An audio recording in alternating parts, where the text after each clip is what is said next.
Greetings, Special Centurions, and welcome back, fellow YouTubers, to the continuation of our second season of Call of Cthulhu. Yes, our group is back, finally, with the usual assortment of motley players, although unfortunately Paul is unable to make this week's session, and we're sad to be without his input this evening. Right off the bat, I'd also like to apologise for such a long lapse between episodes. Some of our players were caught dealing up with life for a while, but they're now back and we're ready to continue, so huzzah for that. Diving in with where we left off in the scenario Shadow Over Providence finds our team, having attended the Kingdom of Fire Egyptian Archaeology Display Convention and witnessed the release of something demonic into the ventilation system of the hotel, found themselves deputized by the police inspector who had been charged with responding to the robbery that took place during the exhibit and orchestrated all of those events. For more information, see the previous 2 episodes. After interrogating the remaining witnesses and discovering no clues, unfortunately, the team of investigators decided to head to the hotel's dark room, led by its photographer Florence Bishop, to develop the film of a camera that may contain pertinent evidence to the investigation. Whilst developing the photographs they need, the group then found themselves accosted by a pair of cosmic horror entities that crawled in through the vents and look like this.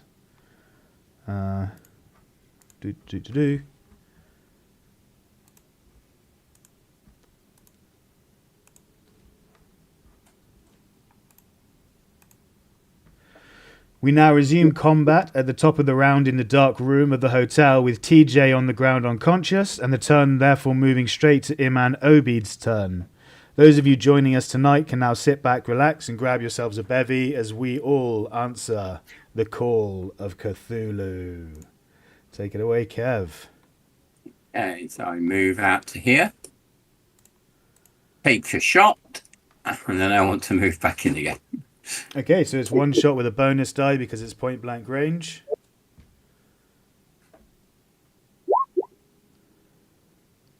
Okay, you need a 1 on the bonus.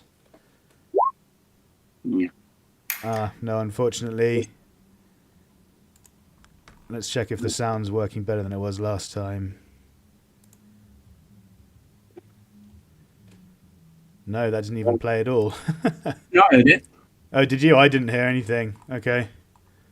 That's so bizarre. Why is... Okay, let's try this again. The Do I get extra shots for every time I have to push the button?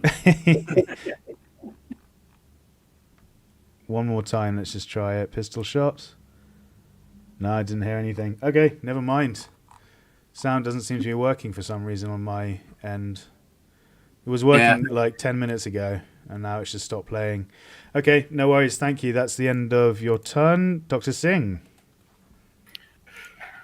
Okay, Dr. Singh has a crazed look on his face because he believes that Florence Bishop is in fact the faculty member who heads up his department at Brown University, Dr. Connie Landers. And it looks like he's going to try to protect Dr. Landers by charging the monster. So he's saying, I will protect you, Dr. Landers. I will protect you. And he charges at the monster and lunges at it with his kirpan, his medium knife. Okay. Make a brawl attack, please. With your, it is a brawl, isn't it? With your knife. Mm-hmm. Very good. Success. It is going to try and fight back with, I think it can bite you back. Where is it? Give me 1 second. Well, then you're just going to need a special success. I forgot the term. Hard success. Yes, hard success. Yeah, so it can fight back. It's going to attempt to bite you in return. Oh no, you didn't. He's been doing this all the time. Sorry. So as you lunge towards it, its features reform, and where you were going to stab it in the side, suddenly its mouth is there, and it just shuts its jaws on your wrist and clamps down and does 3 damage to you. So not the extreme then. Yeah, extreme is 3, isn't it? Or do you add them together? That's what I'm not sure. No, I think it's just the extreme damage, isn't it? Oh, okay, just the extreme. I think you're right. Yeah, yes. damage is if it was a normal, and so it's just the 3. Okay, that leaves me with 2 hit points. Mm-hmm. But still have not taken a major wound. No, yeah. So you're okay? Question mark. I guess. Brilliant. Okay. Anything else? That'll do it. Okay, Horace Williams. Oh, just quickly, sorry, Kev and Duane, your avatars in the bottom left are your D&D ones. Do you mind just changing the names to the Sure. Yep. correct ones so the people at home can see who's who? Thank you very much. Perfect. Yeah, lovely. Thank you. Horace, your turn. Hello, right. Okay, I was shaking to develop the film, and I'm concentrating on that because I think that it may be crucial to our investigation. I do see Dr. Singh charging, so presumably, well, one end I'm still shaking the container, and with the other end, I would take an acid jug. And, Unfortunately, you've used all the acid up that was available. we used all of it. Yeah, you had 2 rounds of it, and you've both used it. There are other liquids in the dark room. Yeah, I know, but it's just to keep it balanced. Otherwise, you could just infinitely say there's infinite liquid, basically. Oh, sure. Okay, so there isn't much that I can do then, apart from concentrating on not. I think you've got. Didn't you pick up the gun, or is the gun? Yeah, the gun's still lying on the floor. You tried the first aid and it had failed. Yeah. So the gun's still on the floor if you want to pick it up and shoot it. Okay, of course. It will be with a penalty die since you're moving, picking it up, turning and shooting. Yeah, so presumably it's there, right? Yeah, it'll be around there somewhere on the floor, yeah. Okay. So the close range bonus die is cancelled by the quick shot penalty die, so it's just a straight shot. Unless you want to do a 3-round burst, so it'll be penalty shot on each. I think there's four rounds left in the chamber as well. Okay. The problem is that I don't have a gun on my character sheet because they don't start with it. Oh, okay. So you might be able to look in the compendium. Or can I just click on firearm and then we sort it from there? What's your firearm skill? Once I find it. If you want, I can roll it for you. Oh no, because that'll be Jameson's skill, won't it? Yeah, roll the firearm skill, and then and it's down on your right hand side of your skill sheet. Yeah, got it. That's rifle, shotgun, no. Handguns? Oh, it's an amazing 10. Oh, great. Okay. And yeah, no wonders. No, you miss with that. So there's 3 shots left in the gun that you're holding now. But you do, because you're holding a gun, you do get plus 50 to your dex, which will do at the top of the round. Okay. I'll change that. Yeah. Which will probably put you to the top of the round, I think. I'm not sure. Next is Florence's turn. Finally free from the assailing Dr. Singh, she is going to crawl out from under the desk and just literally crawl away and hide behind this counter. She doesn't have any weapons on her. She's terrified. She's got no idea what's going on. She's literally just cowering. That Proto Shoggoth is dead. This Proto Shoggoth, seemingly uninterested in you now, it floats up towards the ceiling. It seems swollen and juicy. And it crawls back into the vent and disappears out through the vent. And combat is over. It leaves you alone. Oh, Dr. Landers, I'm so happy you are okay. Oh, she stands up and slaps you. I was giving her a big hug, a big bear hug. She stands up and slaps you and goes, "What the hell are you doing?" Pushes you away and steps back. "What's your problem? My name is Florence Bishop. Who is Dr. Landers?" Oh, but you are so beautiful when you're angry. Oh, no, stay back. What's wrong? Just control the doctor. Somebody help me. Just humour him. He's a little bit shocked at the moment. Just give him a few seconds to calm himself down. Okay.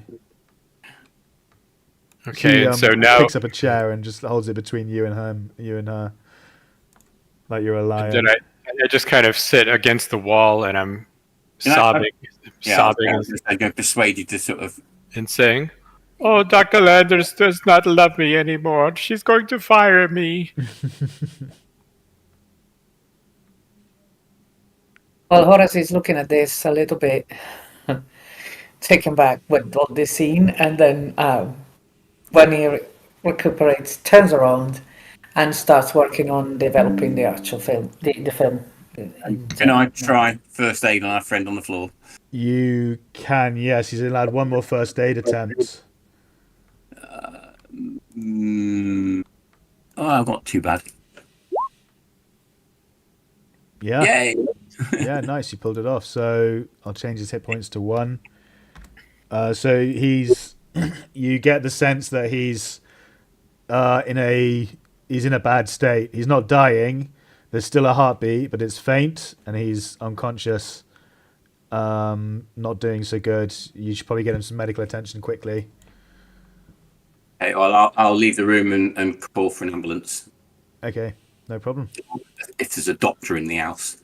There might not be a doctor in the house, but if you head to reception, I'm sure they'll be able to lend you the phone or call services for you and get an ambulance sent out. There's paramedics and stuff on site anyway, actually, isn't there? Just thinking back. Yeah. Oh, yeah. So I'll grab one of them. Yeah, no problem. Okay. Meanwhile, I'm kind of bleeding profusely over the floor. 2 of them. Is there a policeman knocking around anywhere? There probably would be, yeah. So I'll grab one of them and say, go and find the inspector and tell him there's some sort of creature climbing through the vents. It's attacked people down in the development room. Okay. Yeah, sure, right away. He says, wait, hang on, who are you? Oh, I'm Mrs. Obeid, and then I am helping out with the inspector. He knows who I am. Yeah. Go on, shoot. Okay, Obeid. Yeah, I'll see. You better not be just messing around now. And he looks hesitantly and then walks off towards the direction of the elevators. I'll come back in here and then I'm going to change out my magazine and put the one round I've left in the clip I'm currently using and put that one up the spout. So I've actually got 9 bullets in the next one, but I've got no more ammo after that. Okay. So You're right. I don't deserve any first aid. Dr. Landers what I can doesn't do love for me you. anymore. if you stop calling me that and calm down, maybe I'll be able to help you. Oh, please, Dr. Landers, don't fire me. I tried to help you. I want to try psychology to see if I can persuade him that Dr. Landers isn't going to fire him. And Yes, that is an option in Call of Cthulhu. A good shout. If a good psychology roll can snap a... Oh, that is a good psychology roll as well. Yeah, so you're able to... Self-again, no. Talk to him very calmly. Yeah, so I explained to him, look, Dr. Landers is absolutely fine and safe. You just need to calm down, and Dr. Landers won't be firing you. You're absolutely okay. Just take some calm breaths, do some meditation. You'll be fine. Okay, I'm just sort of biting my own beard and taking some deep breaths and trying to calm down. Okay, no, that's better. Okay, let's just take a look at you, all right? What's wrong? That looks awful. She looks at your leg where you've been grabbed by the creature and shriveled a bit. He was carrying his knife in his leg. Wow, that's dexterous. Well, that was yeah, he had a couple of wounds. Yeah, so you're welcome to make a first aid roll, and if you fail, then Bishop can make one. You're allowed 2 people are allowed to make 1 attempt, if that makes sense. Okay. Anybody particularly good? I mean, I'm all right, but is anybody better? Let me take a look at Bishop's.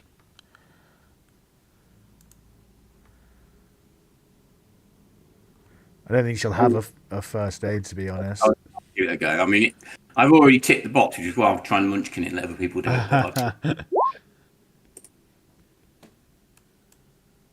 double tick. I get 2 goes at trying to succeed in the first. You wish it worked like that. Yeah.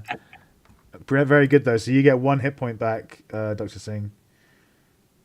Oh, thank you for your therapy. Perhaps I should take it up. It all comes from being a mother, you know. Okay, 1 hit point back, you said, right? Yeah. Okay.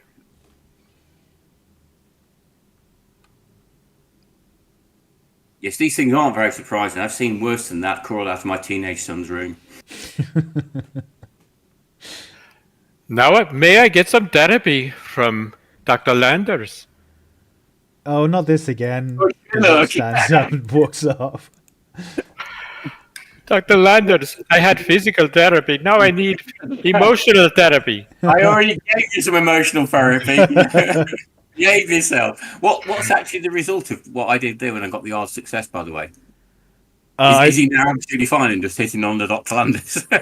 I think if I might need to look up the specifics in my sanity notes. But I think you basically are able to cut through his insanity, and so that he doesn't have to go through all of the next 6 rounds of it.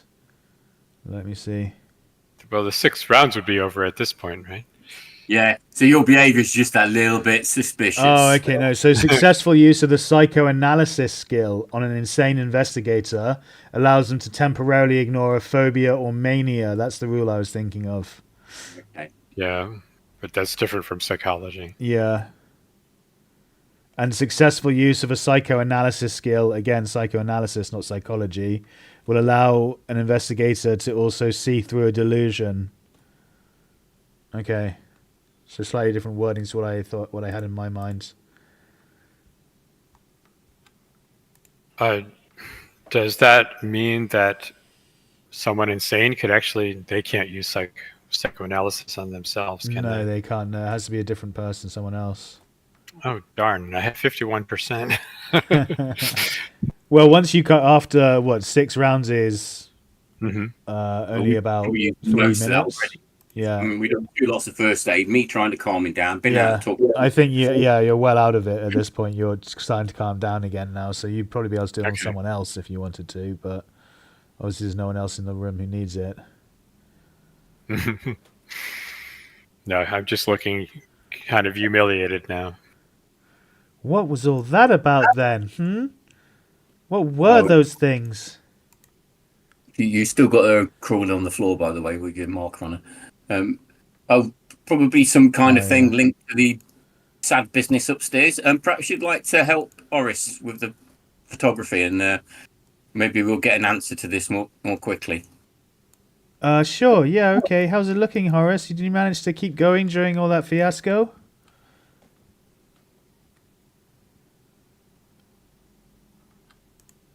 Horace isn't talking to us. Oh, Horace has had enough. Perhaps it's time to try your psychoanalysis. Well, I need a better reason than that. Elena, are you there? We may have I'm lost sorry, Elena. I was muted. I didn't realize that. Oh. Right, sorry. No, I was focusing on doing my things in the 2 bowls, and I'm very concentrated and focused. So I have been oblivious, is that the word, to everything that has been happening around me. Okay, no problem. Yeah, that oblivious is the right word. Just for funsies, give me a photography roll. See how you're handling. Oh, I thought you were going to ask me that, and now I'm going to fail it. I'm going to cry. Oh, no, come on. Would you like to push the roll or spend luck? Yes. Luck, I don't. It's too much luck. Okay, Well, how would you like to push the roll then? Why did you have to ask me this? Because- I asked the lady for help. Oh, at Florence Bishop. Yeah, I'm not sure I'm doing this right, miss. Perhaps. That's Can how you you're check pushing it? the roll. Okay, yeah, I like it. Do it with a bonus die. Oh, you're a star. There I you don't need go. it. There you go. See? No problem. You. She said, no, that's you need to do it like this. The other way, counterclockwise. Oh no! Of course. Oh, thank you. Oh, how silly of me. It's the events of the evening, you see, adjusting the glasses on the nose. Mm-hmm. People around the world that know anything about developing films go, "What the hell are you doing counterclockwise?" It's a ritual. It's a ritual to make the film come out. So as you're working, Right. the paramedics come in. They look over Jameson, TJ, and they pick him up and take him out. I'll just take him out and say, "This guy needs to get to a hospital quick." What even happened in here anyway? He looked like he's been. I don't even know. It's like something else, like that corpse we saw upstairs. Came out of the vents and attacked him. Oh, I already told the police. I hope so. God, I hope this thing's not real. And he walks off with TJ and his other friend. And so, yeah. I was just going to say the corpse of the monster is still laying there. Yeah, it's kind of half dissolved in the. It's mostly dissolved. It's kind of just ash and goop at this point from the acid. So before it dissolved, could we all? Oh, I don't even have a Cthulhu mythos. Never mind. Or, yeah, never mind. I have a 0 Cthulhu mythos. Anybody else have Cthulhu mythos? Well, I think actually you get to roll something like a D5, don't you, at this point? Because you've had one bout of insanity. The first instance of mythos-related insanity adds 5 to the Cthulhu mythos skill. Oh, wow. So anyone who's gone insane, which you just have, gets 5 immediately. So... I've got on Cthulhu mythos. Is that actually... That would be a fumble, wouldn't it? Even with a 5. So, Dr. Singh, you looking at the corpse, you suddenly feel incredibly dizzy and pass out. Mm-hmm. As you walk over and look at it, look down at it, everything that's happened to you comes to a head and you black out. Is her name Ruby? Is the woman that's doing the photography? Florence Bishop. Oh, Bishop. Where did you get Ruby from? Yeah, I don't know. Hey, Bish. These Oh. men, these weak-willed creatures. Go and give him a boot to wake him up. I'm not going to get him. I just gently pull on his beard, slap him around the face. Give me a, let's see. Well, no, there's no point doing rounds. I was going to say give me a D6 in rounds, but we're out of combat, so that won't last very long.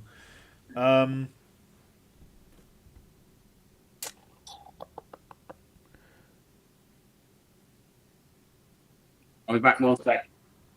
Okay. Just thinking how to handle it. It's nothing too serious. You're basically as punishment for the fumble, so you're unconscious for X amount of time. I'm just not sure how to decide what X should be. How about that's kind of gross. I was going to say I vomited into my beard. Okay, that's what you wanted. Yeah, I'm happy to accept that. Instead of passing out, you mean, or both. Okay, so how about when he slaps you, you wake up and your response, you just immediately start throwing up into your beard. Oh, I leap back. So he's awake now, but he's throwing up. And now I'm doubly humiliated in front of Dr. Landers.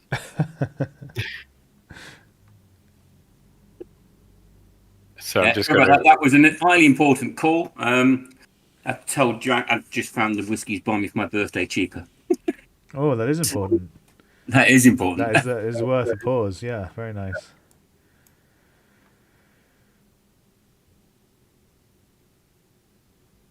All right, so after, I guess we were quarter of the way through, I think. So after another about half an hour or so, you are successfully able to develop the film that you were working on. Yay. And in the bare light of day, you see on the picture a horrified-looking Celia Shepherd recoiling in disgust, a terrified look on her face as she stares in the direction of Dr. Caitlin Bronson, who is apparently being eaten alive or sucked dry by a hideous, roiling mass of darkness with a broken canopic jar at their feet. And can everyone who looks at the photograph please give me a sanity roll? Oh, great. So that's definitely Having Williams. having developed, I think I have to. Yes. Very good. So you both lose just one sanity point and no involuntary action or anything like that. Ah, right. Bishop, Who's yeah. remind me Right, who that one. Celia is, please. Say again, sorry, Elena, you cut out then. Remind me who Celia is, please. Celia is the woman upstairs who believed that one day Yeah. she'd be a big actress, a big star. Oh, yeah. Yeah. Okay. Right. So I think we should all take this picture to the inspector because clearly she was the one that was fighting over the jar and must be probably the leader of those group of people that attacked everyone.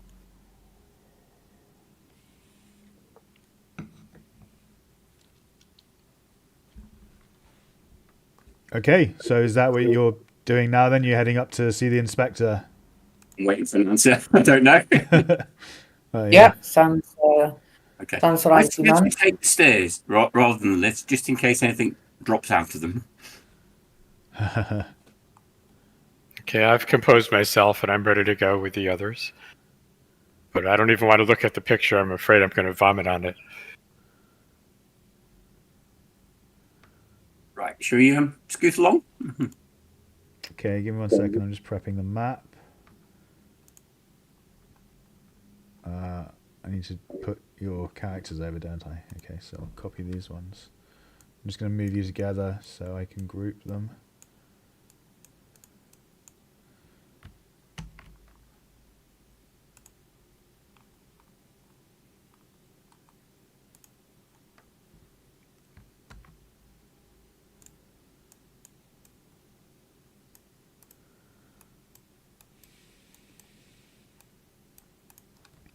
Okay, that's the map sorted. Now I'm just going to drag you all across.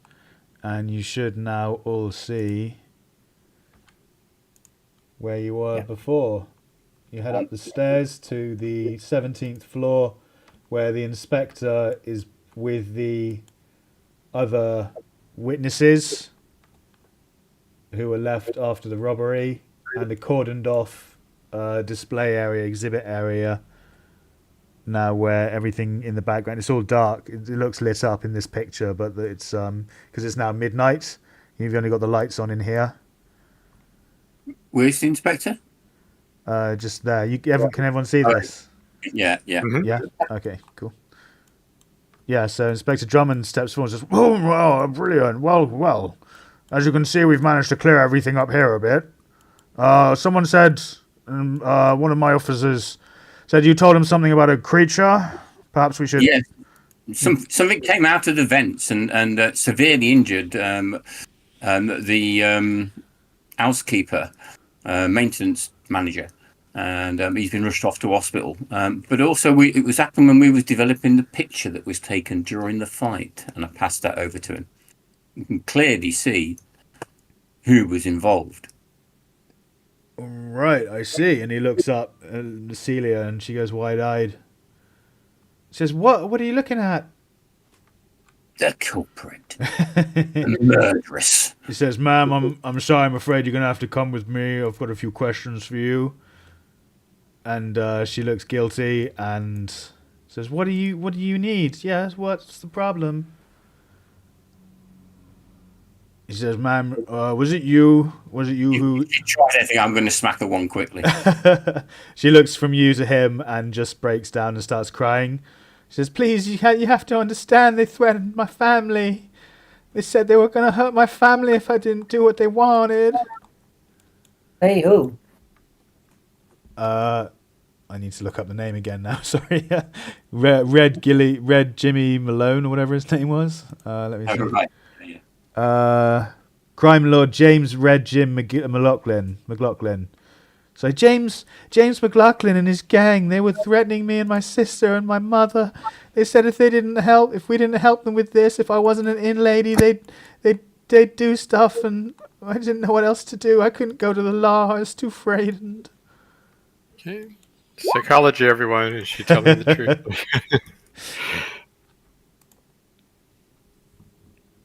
Anyone You else have a like to try? success? You have a success. Anyone else like to try? Or is it just the doctor? Yeah, well, I've already passed it, but I'll try again.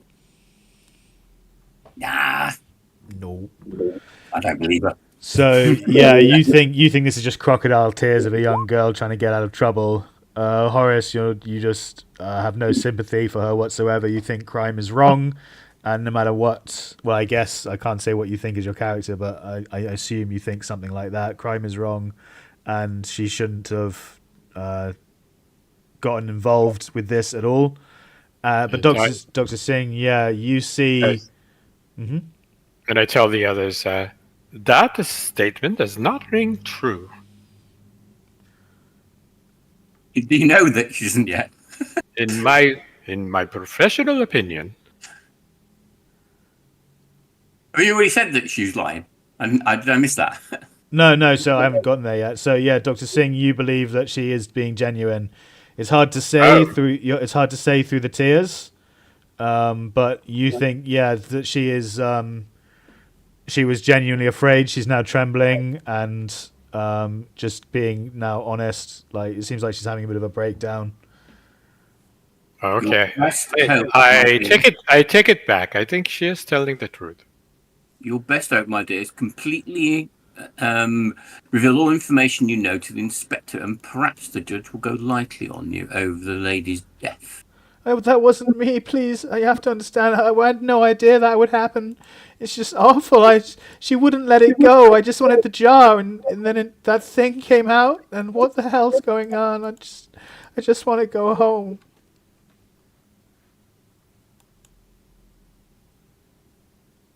The inspector says, "I'm sorry, ma'am. I'm going to have to take you into custody."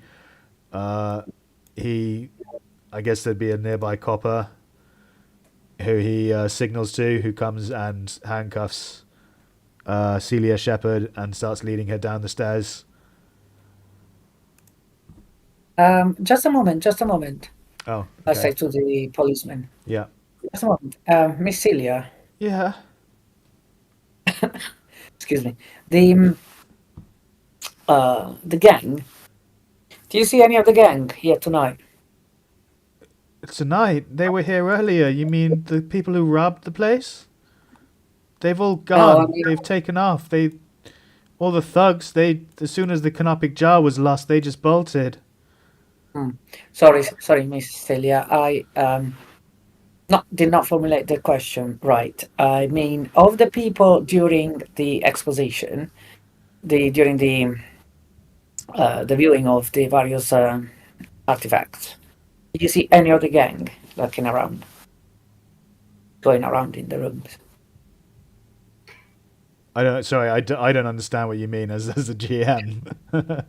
Sorry, yeah. I'm asking her if she has recognized any of the faces in the various guests as being one of the gangs. Well, anyone who's still here, you mean? Like these two? Yeah. Ah, I see. Okay. So she looks at those two and she says, those two, no, I'm not even sure they're from this country. Well, Deodato isn't anyway. And the two of them look smugly at you and kind of frustrated and annoyed from what was happened earlier. Kind of like expectantly waiting for an apology or that kind of tone from their facial expressions. Okay, apologies, that will never come. Yeah, okay. Yeah, fine. And then if that's it, she's led away. And she's just weeping as she goes. Miss Celia, just a moment. The policeman, again, probably frustrated by now by many. What was going to happen to your family if you did not do this? Do I have to spell it out for you? I mean, the things they said. Nothing should happen to anyone like that, let alone a lady. I think you can drop your tone, lady. You're not in a position to, put your head up. But, overlooking on that, I mean, have they been taken somewhere in specific, or are they just at home, unaware of this, and it was just a threat? Oh, as far as I know, they're at home and they don't know anything's happened. Okay. I'm sure they'll be finding out soon, though. Yeah, you're welcome. And I slammed the door behind the policeman.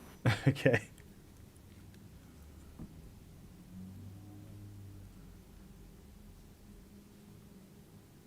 I'm going to say, can I just have a look around the room one last time, just in case there's any little bit of clue or anything like that that we've might help us with identifying anything else that could be happening, or perhaps what that creature is that's crawling there's the around. yellow tape. You have to pass under the yellow tape. Oh yeah, I'm sure Into the that's. effector. Yeah, I'm sure that won't be a problem. He steps over and lifts the Yeah. tape for you to step under. Good. Step through, and I'll spend some time wandering around, looking around, and when I'm down here behind these bushes, I'll pull out the artifact that I yanked out of the glass before, Yep. and come back and say, this was in one of the bushes, one of the house plants at the end. That's the scarab amulet, isn't it? Looks just like the picture. I have some experience with these ancient Egyptian things. I'd see if I can figure out if it's anything linked to what they were doing. I know I looked earlier on, and it was some kind of spell when I did what did I use on it? I didn't have any Cthulhu mythos. But I had, what did I have? Occult? Is that what you're thinking of? Probably. Let me have a look.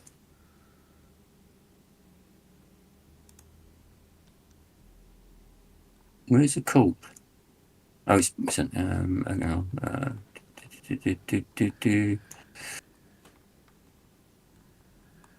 Well, I've not ticked it, so I don't know if you said I did find something. Maybe I did pass, and I didn't tick it at the time, because you did give me some information saying it was some kind of spell, didn't you? I think, wasn't that just one of the NPCs muttered something as you were leaning in and looking at it? Oh, was it? Was Well, that- can I try cult then to figure out what it is? You can, yeah. And Deodato comes over and he says, that is the scarab amulet, no? And he'll give you a bonus die on the roll. Oh, very nice. So that's extreme, isn't it? For fifth, no, extreme would be 8, which is 40. So 05. 05 times 8 is 40. So yeah, you've got an extreme success. Brilliant. So yeah, he says, if I can find it.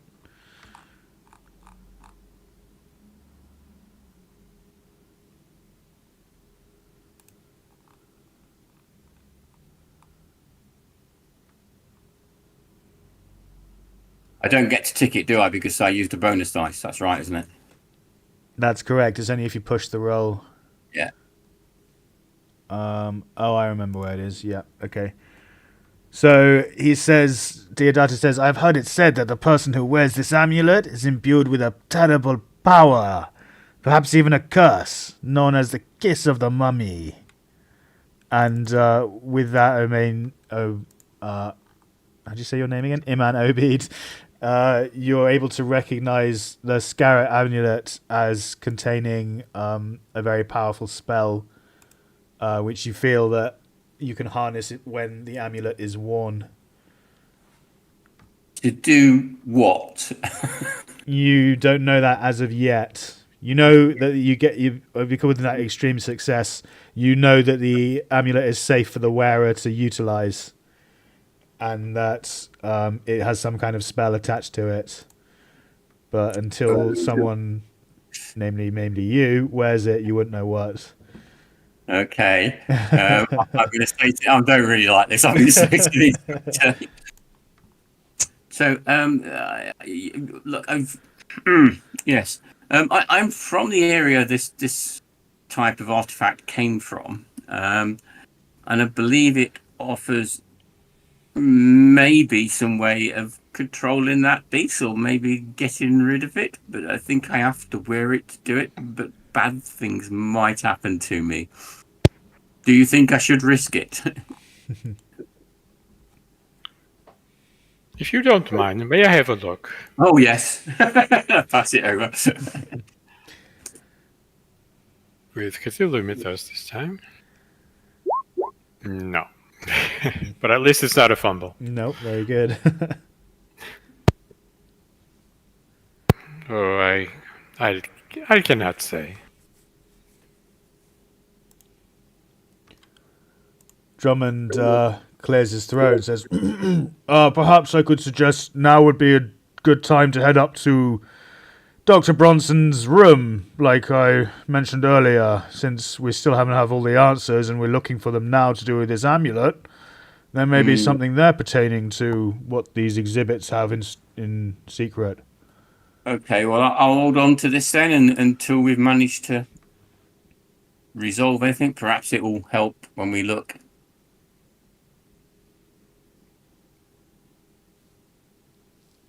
Are you asking him? Sorry, I'm just saying that in general to the group. Yeah. That's... I think since it pertains directly to the investigation and if it's going to keep you safe from whatever the hell this thing is, then yeah, I'll allow you to maintain the evidence in your possession for the time being. I expect it to be returned after you're de-deputized, though, at the end of the investigation. You definitely can have it back. Well, I mean, for the exhibit, we'll be going to a museum. I've been speaking with Mr. Deodato over there, and now that he's cleared, and Deodato, he nods to Deodato, he says, now that his name's been cleared and we know he's nothing to do with what was happening, we may be able to get the exhibition to his museum in Italy, where it can be stored for safekeeping until further progress and decision on what to do with it can be made.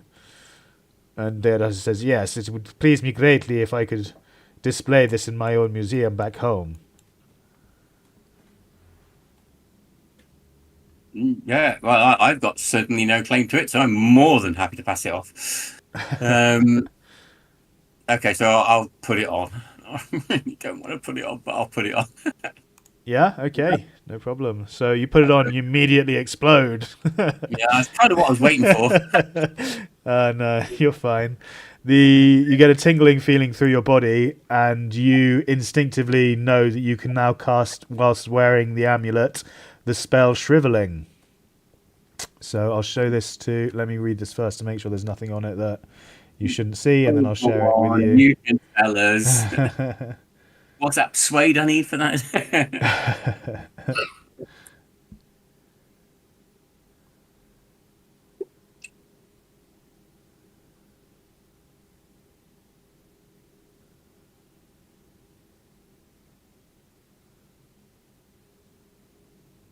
Yep, I can show that to you, no problem.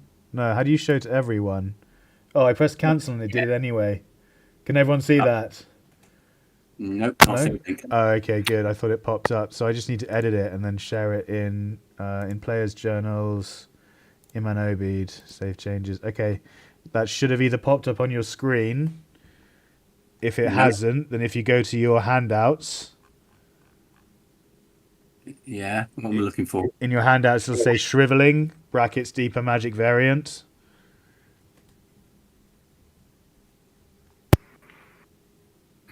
Not seeing it, no. Oh, it's just in Kev's. It's just in Kev's.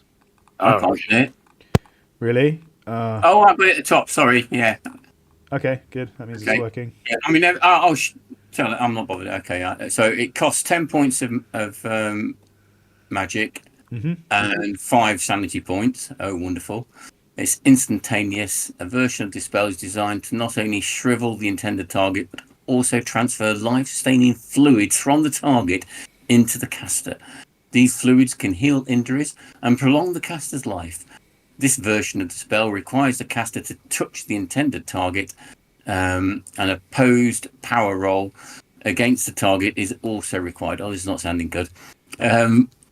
The version of the spell is so powerful that even if the caster loses the opposed power roll, the victim is still subject to terrifying energies that blacken and wither their flesh for 2 points of damage.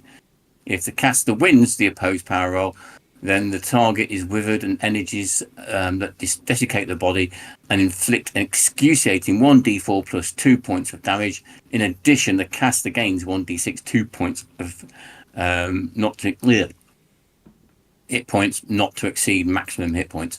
If the victim survives the damage, they must make a sanity roll. That'd be funny fighting with a Cthulhu thing with it. Anyone witnessing the desecration for the first time must make a sanity roll. Does that include the person casting it? I think so, to be honest. If they're human, yes. If they can suffer sanity, I believe so, yeah. Especially if you're doing it to a human victim. Yeah. So if you do it to a human and you see them get withered, I think you suffer the sanity effect loss. Yeah. Is it But the same? that's only the first. Yeah, that's only the first time you see it, and I think most of you have been exposed to it by now in various forms. That's what happened to the woman, isn't it? Yeah, so that's what happened to Caitlin. That's what was happening in the photograph. So anyone who looks at the I can't say it. Photograph. Anyone who's looked at the photograph now has it done, so they're immune basically. To Your body for mine. Young forever. Okay, I'm better now. Did anybody else hear that? Drummond says, looking at you like worriedly. Loud. Just joking. So Drummond turns to Common Reese and says, well, I guess that's the end of the investigation for you. Thank you for your time. I do apologize. There's a wedding downstairs, I believe, still going on, although the ends of it are probably at the tail end more than anything now. But yeah, and Common Reese says, no, thank you. I will be going back to my room where I am done with all of this. And he elbows past Horace and goes in the elevator and disappears into the elevator.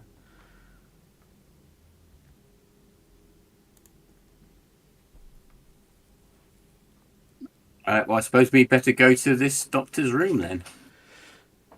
May I suggest, Deodato says, stepping forward, that I accompany them to ensure that no harm or difficult situation arise with the amulet. He says, he's looking quite earnestly at it. I look at him and I go, yes, come along. I'd like to try a psychology to see if he has an ulterior motive here. Mm-hmm. Sure, no problem. Yeah, with a success, you think what he's saying is genuine. You think that he's mainly concerned for the amulet's safety. You can tell that he doesn't care too much about any of you guys, especially not Horace Williams. But he's definitely interested in the amulet. Yeah. Okay. Florence says, "Well, I'll go back and clean up my workshop, I suppose, after what happened, and I'd quite like to see a medic about this bump on my head." And she gives Dr. Singe a rather horrible look as she's holding the bruise on her head. Yes, I'll let her go and do that rather than me doing it again. And she walks into the elevator and goes down the elevator. I will see you at work, Dr. Landers. I'll just say, oh, by the way, you might want to have an officer up clean that up because there was some goo left over from one of the creatures that came out of the vents. Left over? What do you mean left over?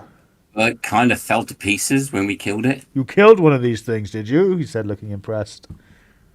Well, it's mostly other people throwing acid and things from them. Can you describe it? What does it look like? What are we dealing with here? It was kind of round, lots of teeth, and maybe tentacle type things. Uh-huh. He looks blankly at you.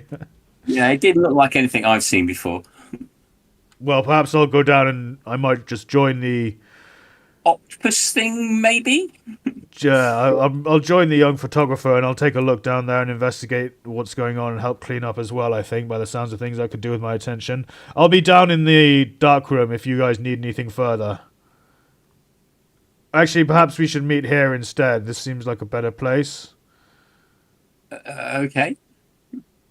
Yes, he's just thinking.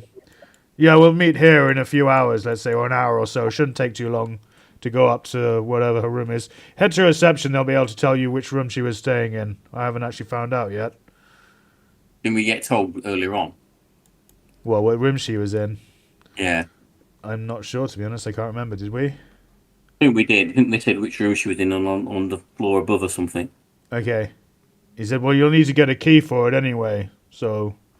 Oh, yeah. Yeah, anyway, I'm going to head down. I'll see you guys in a bit. And he disappears in the elevator as well. Well, we better get along then. Mm-hmm.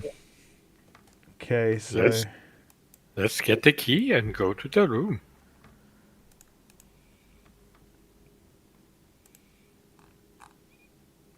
Okay, so the first question is the key. Yeah. You're down in the hotel lobby. How would you like to approach acquiring the key? It's currently hanging behind the concierge's back. Just say that we're assisting the inspector. If you want to check, he's in the dark room at the moment with an investigation. We want to look at, was it Dr. Landers, was it the name? That's the person Dr. Singe is obsessed with. Caitlin Bronson. Okay, I just get the name so many. Yeah. So yeah, we're going to inspect the room for any evidence that might point towards the reason why this crime was committed. But we need a key for access. You could come in and open the door for us. Yeah, make a persuasion roll with a bonus die on that second bit. Yeah. Persuade. Of course. You 3. Nah. No, he says, I'm sorry, without any kind of credentials or anything, I'm not going to leave my position here. In the room over there, go and ask him. And leave the key unattended. I don't think that's such a good idea. You have hands. Come along, man. A lady's died here. And I am feeling nauseous again. It would be a shame if I vomited all over your pretty desk. Oh, no. Make an intimidation roll.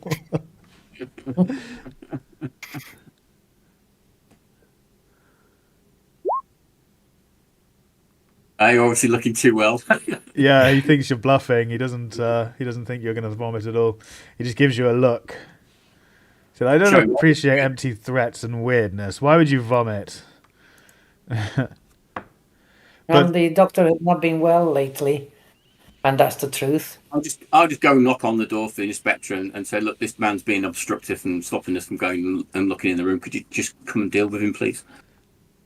Yeah, that'll work. That'll do it. So he crosses over and says, what seems to be the problem here? These fine young individuals are young deputized investigators. I've asked them to look up in Dr. Caitlin Bronson's room. I don't see what the issue is. And the concierge says, I am terribly sorry, Inspector. Inspector, I didn't realize that they were being entirely truthful. There's been much to deal with tonight with the wedding reception, and yes, anyway, here's the key. I apologize. And he says the room's... London reception is your price? Oh, dear me. It's room 808, so 8th floor, number 8. Okay.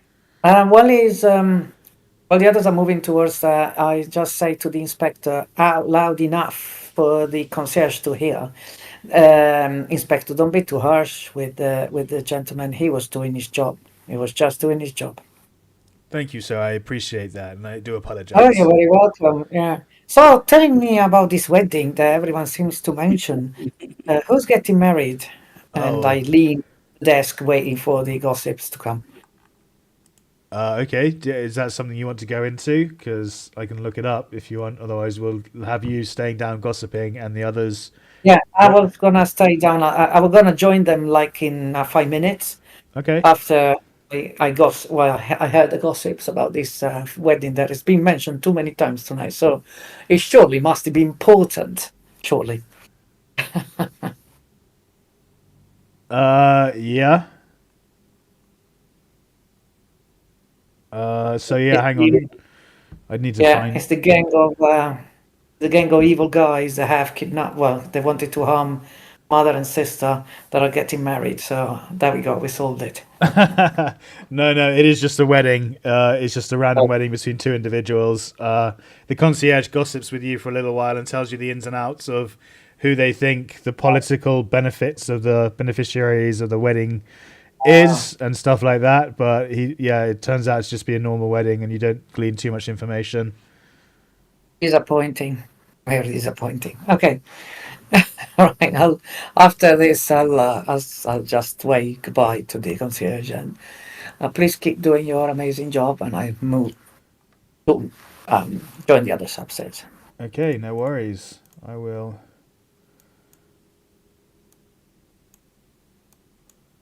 I just need to sort out the map again, guys. So give me a moment by sorting out your tokens. Dynamic lighting. Token emits light. think it's 10 meters. Yeah, that means you'll actually be able to see in the room.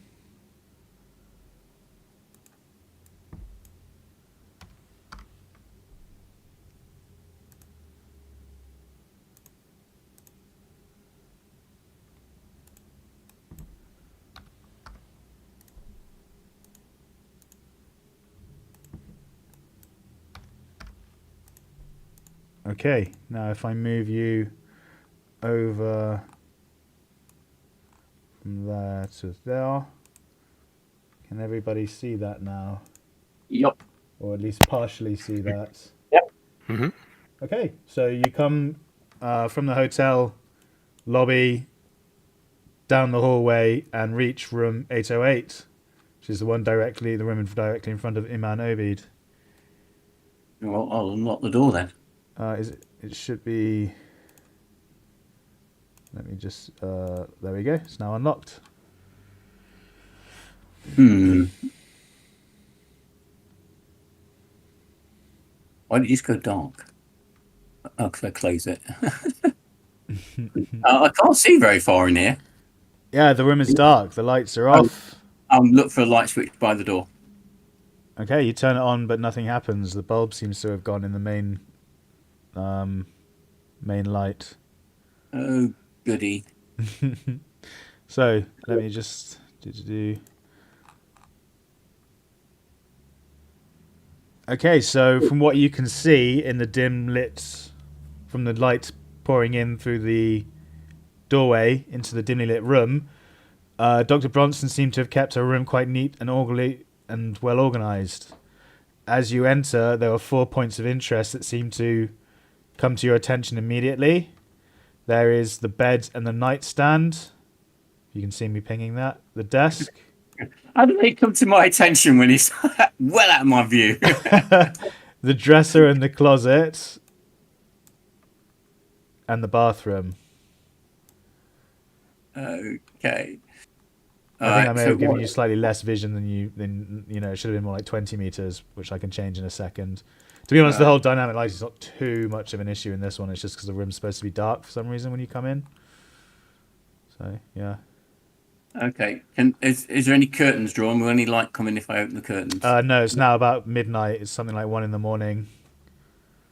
Okay. So it is dark outside now. All right. So I'll check this writing table, see what's on here. Okay, the desk is located next to the window. Oh, Deodato comes in behind you, by the way, as well. So the desk is located next to the window. It has a few papers on it, and a leather attache case sits beside it. I'll have a quick read of the papers before looking in the case. Okay.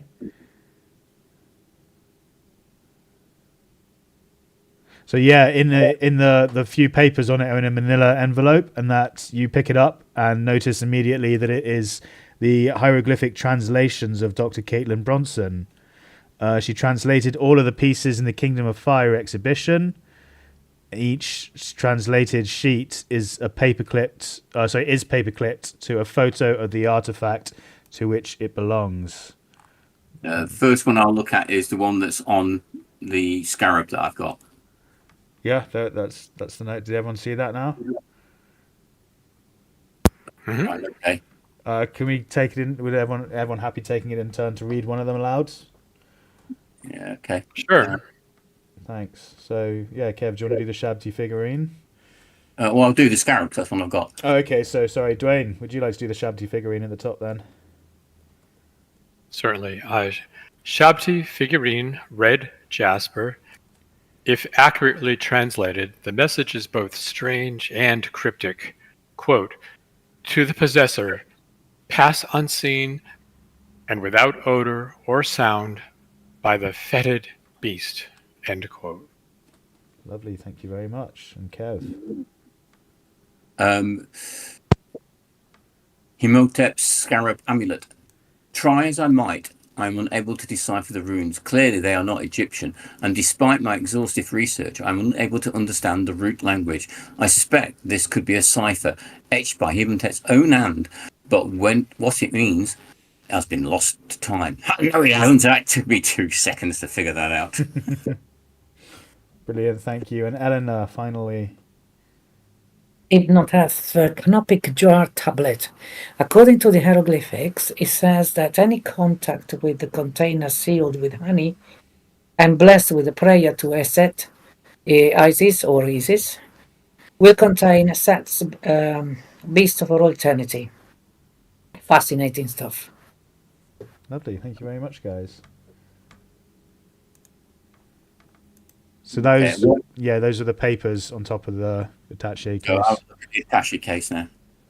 Okay, so inside it is Dr. Bronson's travel itinerary, along with $120 in cash. Okay. Before I do any more digging, I just added a little thought. Is there any vents in the room that I can see? Yes, there is one. There'll be a couple at least, I should imagine, in the vents. Probably one in the bathroom and one in the main room somewhere. Any way to close them?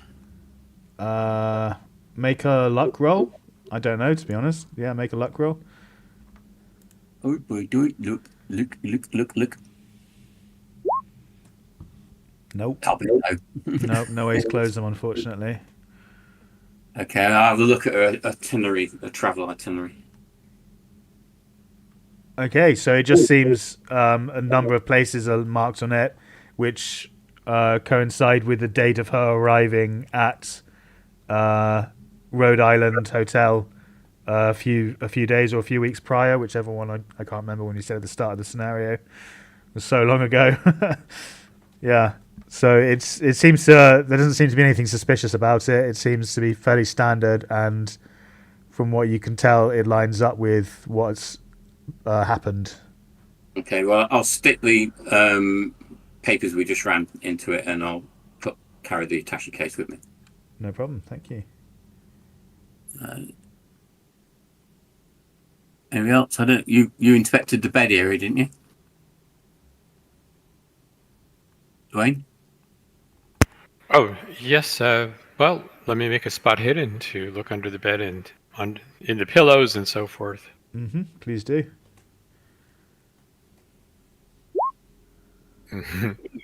Okay, would you like to push the roll or spend 70 luck? So I don't have that much to spend. No, I don't want to push the roll. Okay, no problem. But I will tell the others. It's making me. It's making me sneeze. Perhaps someone else should check. Okay. I'll work my way around here as I check the various cabinets and things. Okay, Deodato will go up and take a look and see if he can see anything on your instruction. Wherever his thing is. Senior Deodato. Service unavailable. No, that's not right. Try again. Uh-oh. I'm getting a 503 service unavailable for his character sheet, guys. So Deodato's down and out as well. He's suffering some kind of insanity. He's not mine. You didn't see me touching him in the lift. I can't access any of their things. Oh, that's going to be a problem. Hang on, is my service down? I saw you moving him. Can you roll on one of our sheets? Let me see. No, I can't access any of your sheets. I'm going to refresh. Just give me a sec. No, yeah. 503 service unavailable. Can everyone try a refresh and see if Roll20 is still up for them? Please, because I'm getting 503. No, I'm getting it now as well. Yeah. Yep, service unavailable. Okay, so Roll20 has just gone down, guys. The stream is still up, so everyone at home, sorry about this. We're going to go for our break now. It's about 20 minutes early. We'll go for our quick break. Hopefully Roll20 will resolve its issues in between that break. So use this time to go to the loo, get any refreshments you want to get, do anything you got to do. We will all be right back in about 5 or 10 minutes, guys. Please don't go anywhere.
welcome back everyone to our Call of Cthulhu episode 3.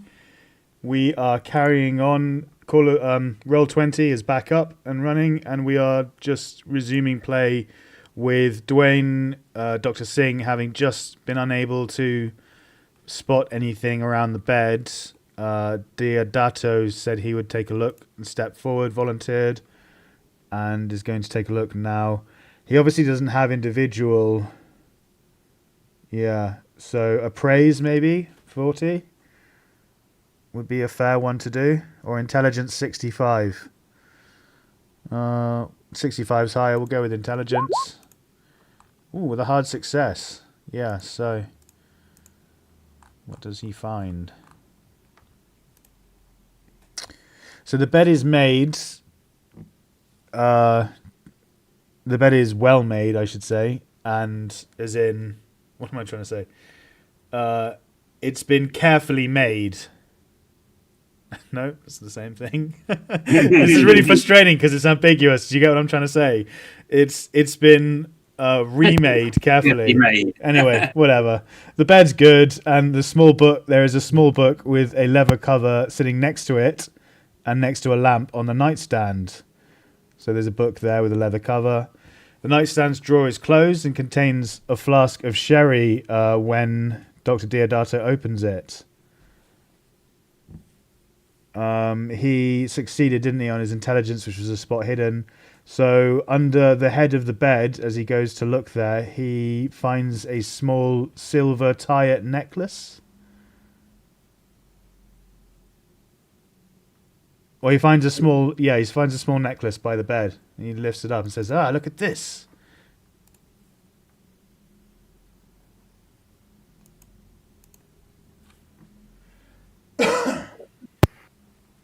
All right. Presumably, I have arrived from downstairs by now. So I'll just get in. Dr. Singh, how you doing? I have had better days. Oh dear. I'm back. And I move away again. What have we found here? I think I have found something here, Deodato says. He's holding the silver locket of whatever it was he found. And he's picked up the book on the side of the bedstand and is flicking through it, trying to look, just seeing what it is while you're talking to him. Yeah. So, okay, what do you make of it? What do you think it is? Well, I don't know. Do you recognize it at all? Do I recognize it at all? Try a history or an occult roll, please. Uh, He said, I swear I have seen it somewhere before. I have seen it before. I know this. But this book, what is this book? Oh, yeah. Very good. Oh, I finally did something. Yeah, well done. Check that off. Be sure to check that off for the end of session investigative development phase.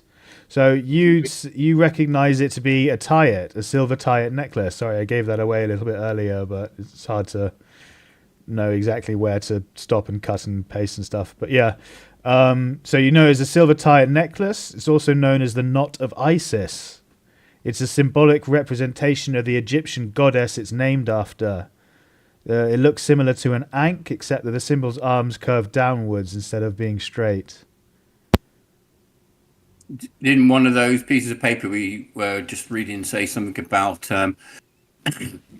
Imitet being sealed by the blessings of Isis? Yeah, maybe you have to move the arms, to move the necklace so that the arms come up instead of down or something like that. But don't do that. Don't do that, just in case. It is a solid piece. I do not think it works like that, says Deodato. You never know. I sound very convincing. And what about the book? Yes, it seems to be a personal diary of Bronson, Kaelin Bronson. Oh, maybe he's written something about this necklace. Yeah, I'm trying to find that, but I cannot find much, no. It says here, Dr. Bronson lost it. She lost it yesterday, in fact. He says, going to the latest entry. The necklace he lost. She lost it, yes. The tired necklace, it must have slipped down the side of the bed. I wonder if the necklace has a will of its own. Deodato shrugs.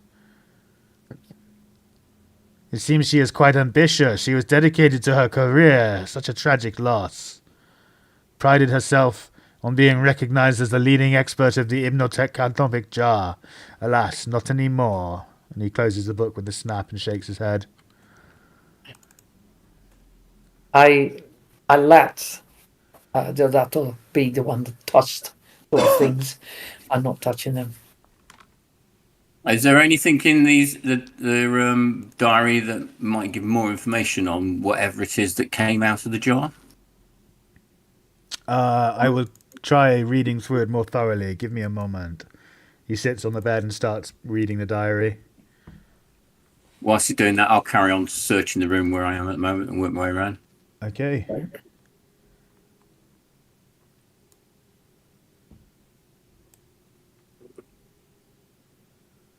Dr. Singh, do you want to perhaps sit down a bit? Oh, no, I am better standing up, thank you. I'm If you fully don't feel recovered. okay, you feel dizzy? Do you feel fainting? Perhaps I go to hospital after this, but for now I'm good. Are you sure? Maybe we should go to hospital now.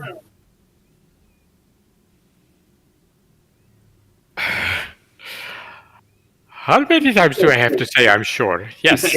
And I getting a little impatient with Horace here. I try to understand if he recognizes me, if he knows who I am.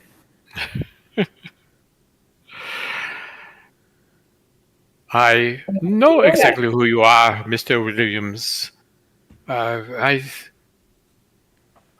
thought that we were working together, and now you should not be harassing me now. I told you I am fine. Fair enough. Okay. Fine, Dr. Singh. Oh, there's a door here, everyone.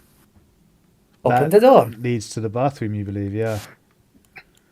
Open the door. Okay, so I'll be back with you, Eleanor, in just a moment. Obeid, the Dr. Bronson's luggage seems to have been unpacked and stored in the closet and dresser. Which are these two? Some of her clothing is folded neatly in the dresser. The rest of her clothing is hung in the closet. Yeah, I just said that. Please give me a spot hidden to see what you can uncover amongst her stuff, her things. What am I like at spotting? Not too bad. I'm very good at it. Yeah, very nice. So I'll say with extreme success, you are able to uncover two individual things. One of them is a derby hat and pin. So inside one of the dresser drawers is a derby-style lady's hat decorated with a large arrangement of silk flowers. A wicked-looking hat pin 6 inches long is secured in the back of the hat. It's a large needle that you are able to wield as a weapon if you so choose. Okay, I'll pick the needle up for now. And what was the other thing that I found? So just so you know, it does 1 plus dB of damage build, whatever that is. So if you're quite small, it won't do much damage. But if you give it to a chunky guy, it might be quite useful. And the other thing you found was in the luggage. Well, no, it was the luggage. Dr. Bronson has 2 leather suitcases in the closet. Each hard-sided case has a pair of leather straps that securely close it. So the luggage trunks are empty at the moment, having been all the clothing been stored. But you find yourself drawn to the hard-sided cases. And can you give me an intelligence roll, please, as you look at them?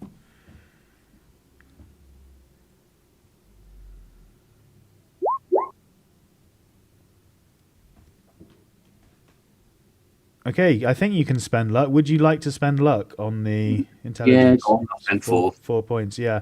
So you look at it and you realise that it would make a fantastic storage case for trapping a small object, perhaps if needed.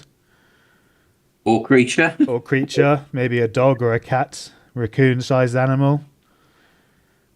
Okay, I'll unlock it and I'll pull it around with me. Perhaps if we're attacked by those things again, we could catch it in this. It looks like they would fit. Okay, and going back to Williams, as you unlock the bathroom, Dr. Bronson kept this room as spotless and orderly as the rest of her accommodation. The towels are neatly folded on a rack, and a small red leather case is set on the counter.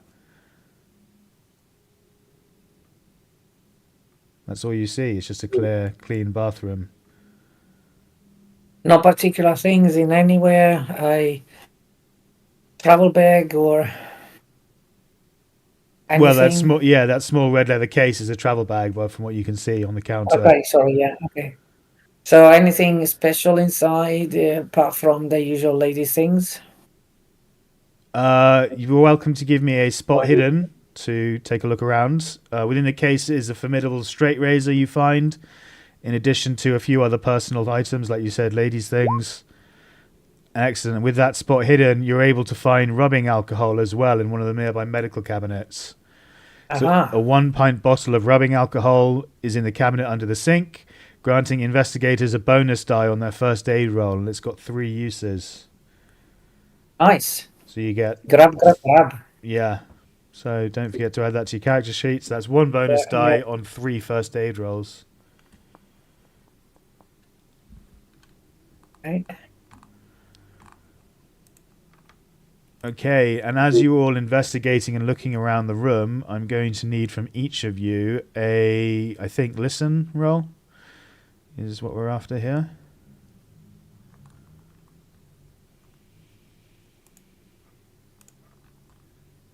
Yeah, listen. Yes, please. Yeah, listen rolls. Yeah, can't do a damn thing. Oh. We don't hear a thing. Okay, so Deodato is going to try one as well because he's sitting on the bed and he's got the opportunity to try and hear 2, Señorita Deodato. He doesn't have listen, so... what would you say is a fair translation? Power for listen? A power roll? A psychology roll? Well, not psychology. He's got spot hidden or anything like that? No, unfortunately not. Power then, or luck. Yeah, he doesn't have luck either. No luck points. Power's at 60, so we'll go with power. And he failed as well, and he can't use luck or push his roll. So none of you here coming in down through the ventilation shaft, one of these creatures slips into the room as you're exploring and investigating. Oh, I've moved on to the wrong frigging layer. I moved on to the map layer. Sorry. Token layer. There we go. Yeah, it comes down and it's going to get the jump on one of you. So I'm going to roll a d4 starting in top left. So Duane is 1. Kev, Iman, you're 2. Deodato is 3. And Williams, you're 4. Horace Williams is 4. It's you, Horace. So it comes out in the bathroom. As you find that pint of medical gel, it swoops down behind you and it's going to attempt to smother you. Let me see. Okay, the Proto-Shoggoth aims to envelop the target's head, imposing a penalty die to its attack roll. So it's going to try its attack roll on you. Would you like to dodge or fight back? Dodge. Okay, and it has a penalty die on this attack. So, where's its fighting? There we go, smother. Oh, it gets an extreme success. It needs a penalty die now, and it gets a 0. You need a critical success an extreme success because you're defending. In order to avoid the attack, you need an extreme success. Please roll your dodge.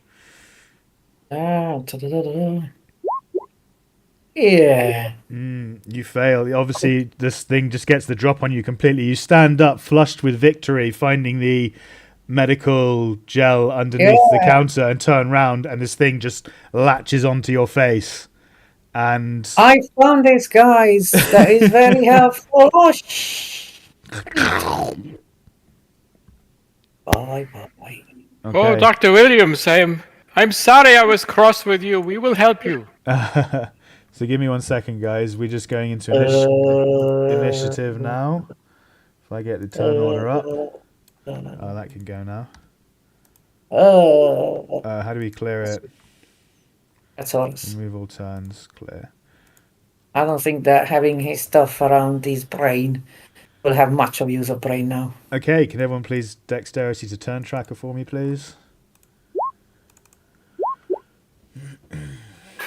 What is it? Okay.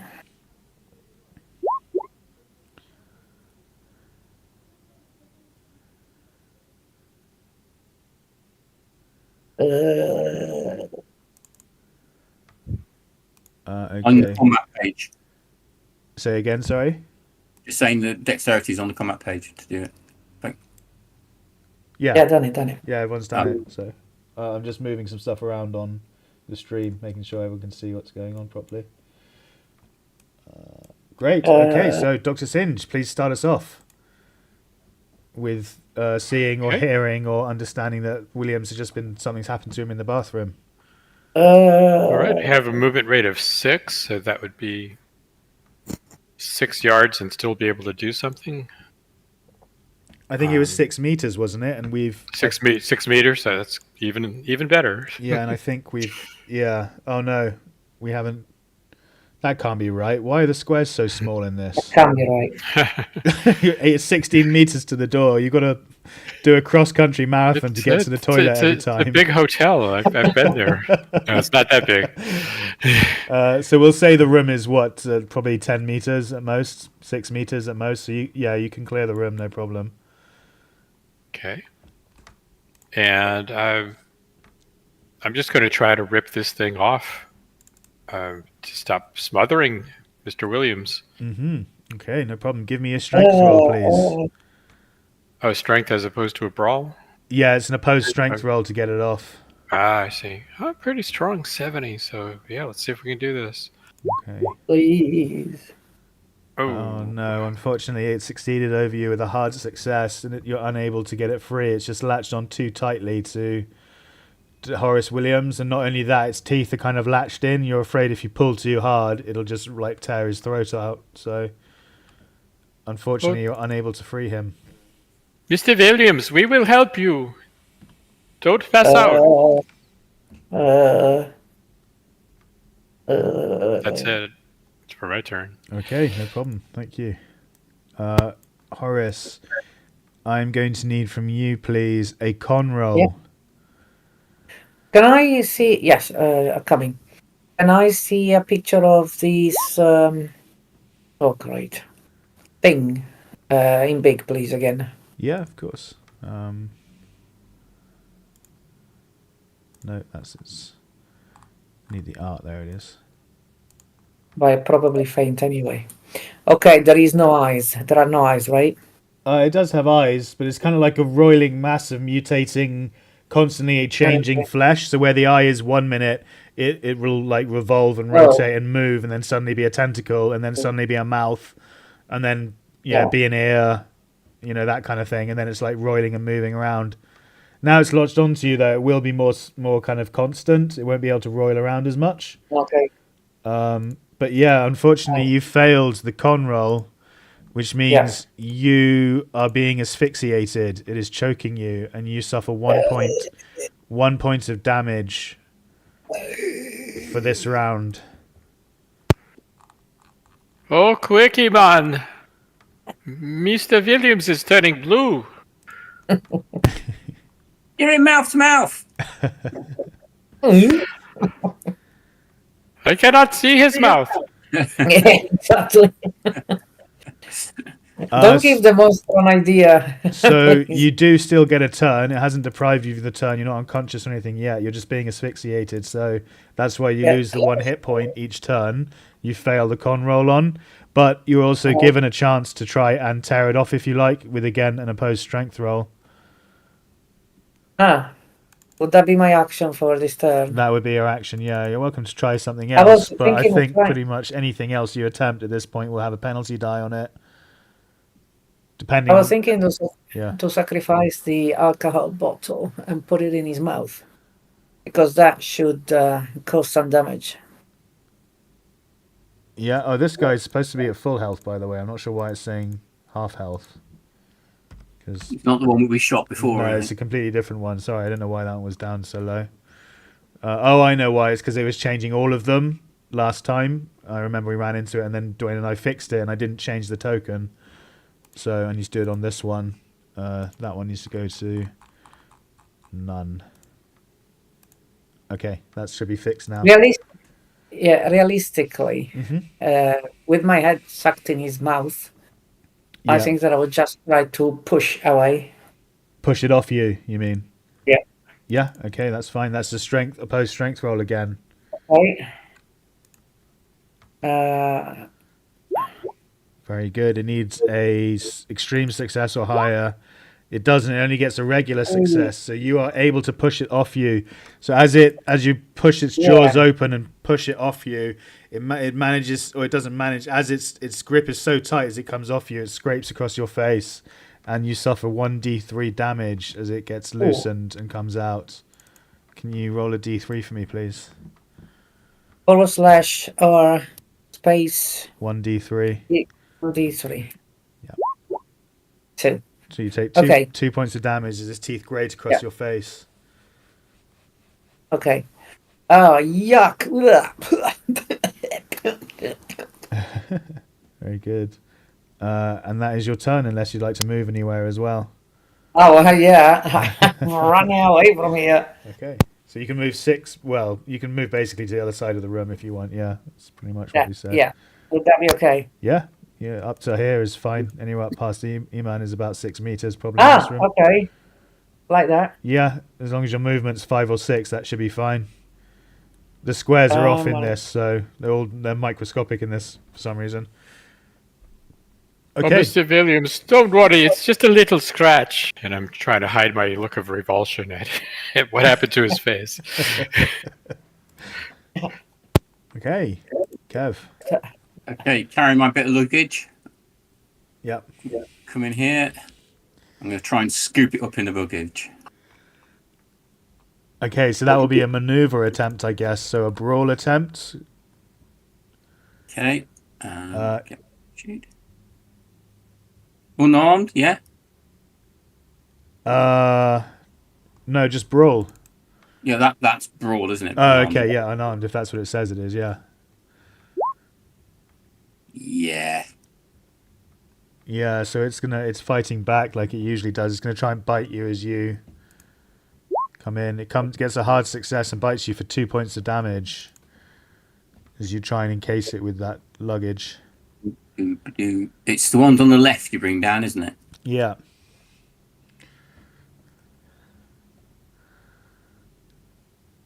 Oh, I forgot to put Deodato in the turn order. I always do this. I'm sorry, guys. Always forget to put the NPCs into the turn order because, they're just never really. So Deodato would have had a turn just after Dr. Singh.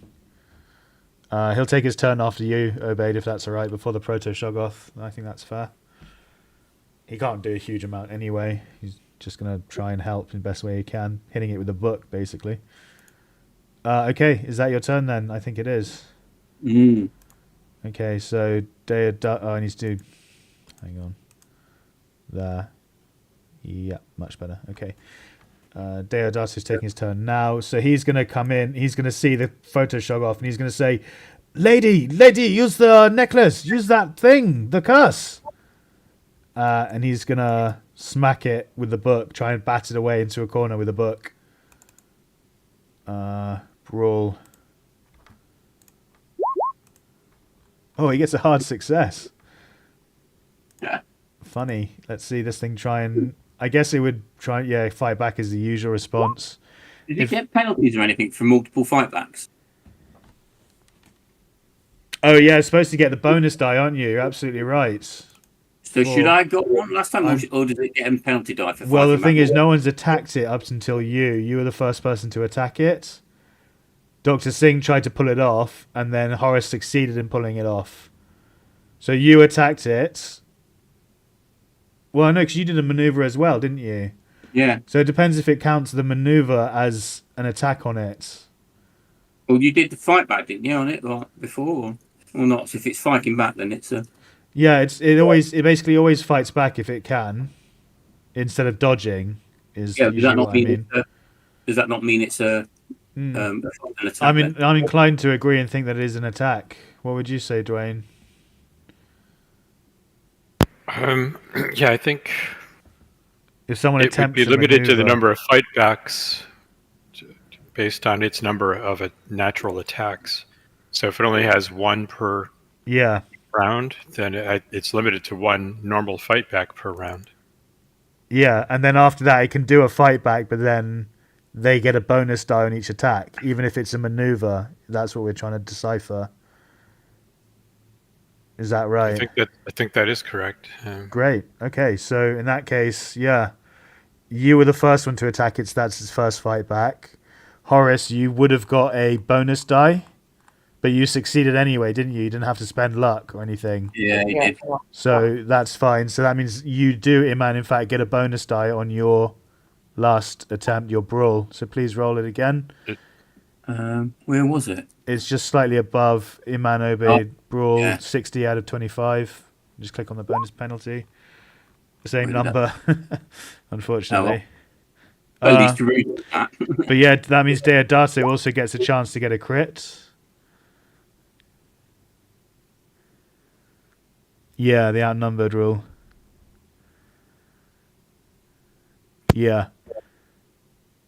Yeah, it can be outnumbered. It does only have one attack, so after the first attack, the outnumbered rule applies, which means Deodato, in fact, gets a bonus die to try and get a crit on this thing, just to see if he gets a bit more damage with his brawl.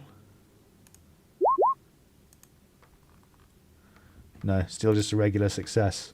But it was still 3 damage either way, wasn't it? Yeah. Okay, brilliant. So he comes running in and says, use the amulet, suck it dry. And he smacks it with the book and sends it flying into the corner. And it suffers, only 1 point of damage because it's, special and magic and stuff. And your bullets did nothing to it, so a book's going to do nothing to it. Okay. Then it is... It's the Proto-Shoggoth's turn, isn't it? Yeah. But why am I above everybody else when they're on 70s and I'm on a 60? It'll go to... I'm not sure, actually. That's a good point. Let's sort that out. So let's just put Proto-Shoggoth at the top. That's how it should be. Yeah. Yeah, cheers for pointing that out. Okay, so the Proto-Shoggoth... let's see. We've got just enough time to finish this turn and then go into the investigative development phase. So we'll just do the Proto-Shoggoth attack and then that'll be it, guys. Top of the round, and we'll do the investigative development phase. Unless you think you want to try and squeeze in one more round of combat before the investigative development. We better try to finish. Is it really going to be that long? Yeah, it's only about 5 minutes, isn't it? Actually, usually. So, and we're doing a 3-hour session, right? Yeah. Oh, it's only 10 to 9. Sorry, I read that as 10 to 10. Brilliant. We've got an hour. Okay, no problem. Yeah. Okay, let's carry on. Proto-Shoggoth. Let's see. Yeah, he's going to do the standard charming shriveling spell. Now that he's completely outnumbered, he doesn't think the suffocating move will do him much good. So it swoops down. It's got 3 targets here. I'm just going to roll a d3. 1 is Deodato, 2 is Dr. Singe, 3 is Iman Obeid. Iman swoops down. Does the Scarab protect me from that spell? Does the what, sorry? Scarab protect me from that spell? No, it doesn't give you any kind of immunity or protection. It only allows you to utilize the spell as well in the same way that they do. Sure. Thought you said it did when we read it out. Does it? I'll read it again. I might be wrong, but Yeah, let's read it. I'm right, but I thought you said it when you read it out originally. No, it heals your injuries.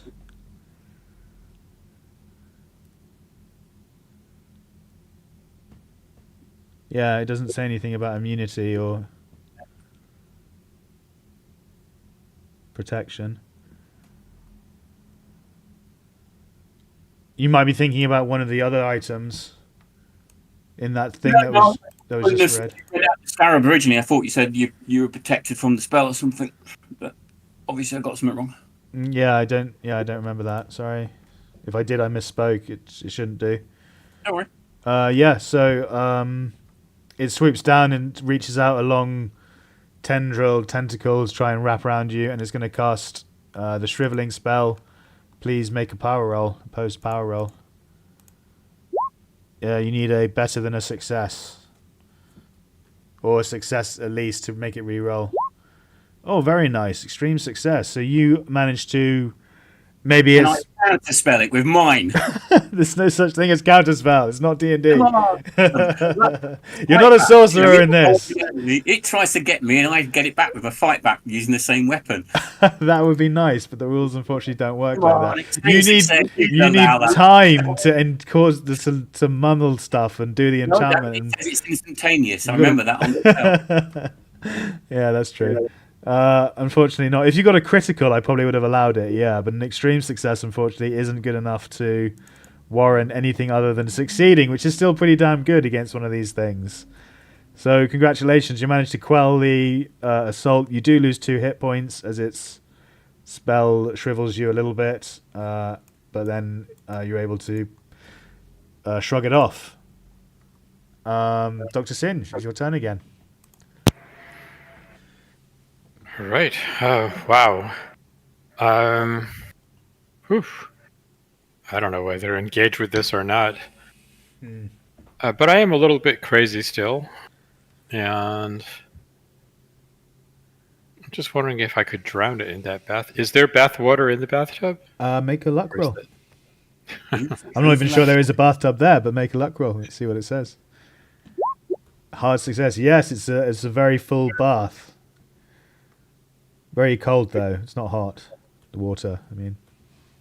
Okay, I'm just going to take a big lunge dive right on top of it and try to drown it in the water. Cool, I like. Maneuver roll is a brawl, isn't it, please? Okay. This is the first time it's being attacked this round, so it's going to do a fight back. Or a fighting maneuver. So in a success, in a draw, the tie goes to the attacker in a maneuver, is that right? That is correct. When they're fighting it would back? have needed a hard success. Yeah, exactly. Well done. You both got a 34 as well, incidentally, which is quite funny. Well done. So, yeah, you jump on it and manage to shove it under the water now, where it's like writhing and squirming and like trying to fight its way out. And I guess, I don't know if it has lungs. I don't know if it breathes, but you're definitely subduing it under the water. Very nice. Thank you. Deodato's turn. He honestly doesn't know what to do. He's going to just stand behind you and just kind of look around to look for a better weapon. Hold it down. Help him hold it down. So he'll move forward and help hold it in the water, I guess. Yeah, okay. Yeah, because I have to touch it to do the spell, don't I? So I'm going to... Yeah, good point. Okay, yeah. Make sure you touch the right person. It's going to be a bit of a struggle. Okay, Williams, your turn. Right, I'm gonna go and look for some of the linens. Get a clean towel or something. I put one of the 3 doses of alcohol on it, and then I wipe my face. Okay, so you're applying first aid. Yeah. Yeah, please make a first aid roll. Ew. Don't forget the bonus dice. Yeah. Yeah, very good. You had success anyway. Try the bonus die to see if you get a 4, because that will be... Well, you need a critical, aren't you? Yeah, okay. Anyway, you succeed, so you get 1 point of healing back, 1 point of health back. Okay. And can I still move? Yeah, I'll allow you to move, yeah. You only moved a little bit there. Okay, so. I'm going I'm going behind. Where's Deodato now? Okay, so I'm in basically there. I Okay. still have gun, right? Yeah, you still have the gun you picked up from TJ, which will have Yeah. 2 shots left in it now, Yeah. I think. Three, I No, think. three left. Shots? Yeah, 3 left. Okay.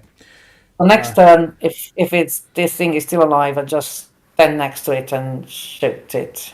Okay, well, it's currently Right. being held under the water in the bathtub by 2 people and squirming around quite a lot. Yeah. So Plus, it's. Well, I don't think I can. I don't think I can do it this turn. Right. yeah, But a little bit meta, but I just want to remind everybody that it's used up 1 fight back, so we have it outnumbered for the rest of this round, and you get a bonus die. absolutely.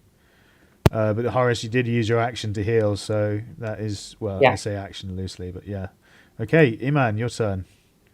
Right, I'm going to come over here, stick my hand into where I find a tentacle. That is a tentacle, isn't it, Dr. Singh? What are you implying here? And then I should attempt to cast a spell. No, I'm just happy to see you, actually. How happy are we talking? Oh, this is terrible. Okay, let's move on. Power roll, please. Power roll.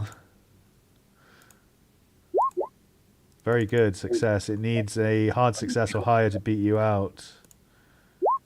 It does. It does, unfortunately, beat you out. But as the spell says, you do inflict 2 points of damage to it as its flesh But I don't is... get any back, do I? You don't, unfortunately. No, you have to succeed to get the full effects of the spell.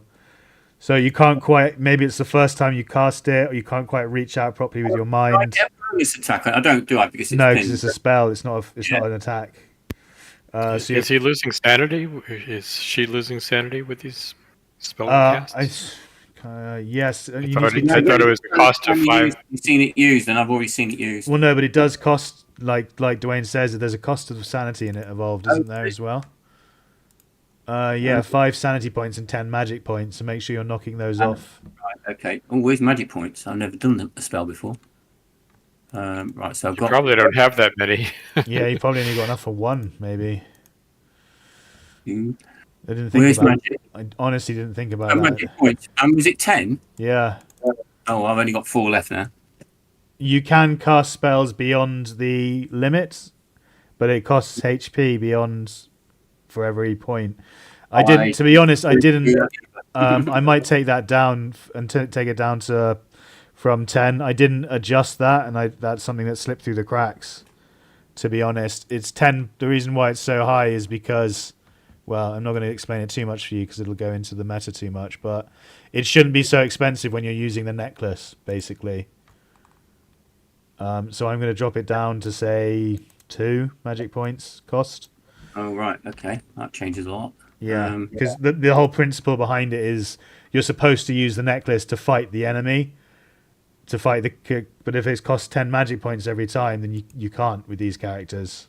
Yeah. So, okay. Yeah, we'll drop it down to 2. I forgot to edit that in the thing. It just slipped through the cracks. Okay. Oh, nearly closed the wrong window then. Okay, that's done. Brilliant. Okay, so the Proto Shoggoth, it's going to... since you're touching it and it's touching you, Dr. Singh, it's just going to... Well, again, all 3 of you touching it, so it'll 1 to 3. Does it have to take any drowning damage or anything like that?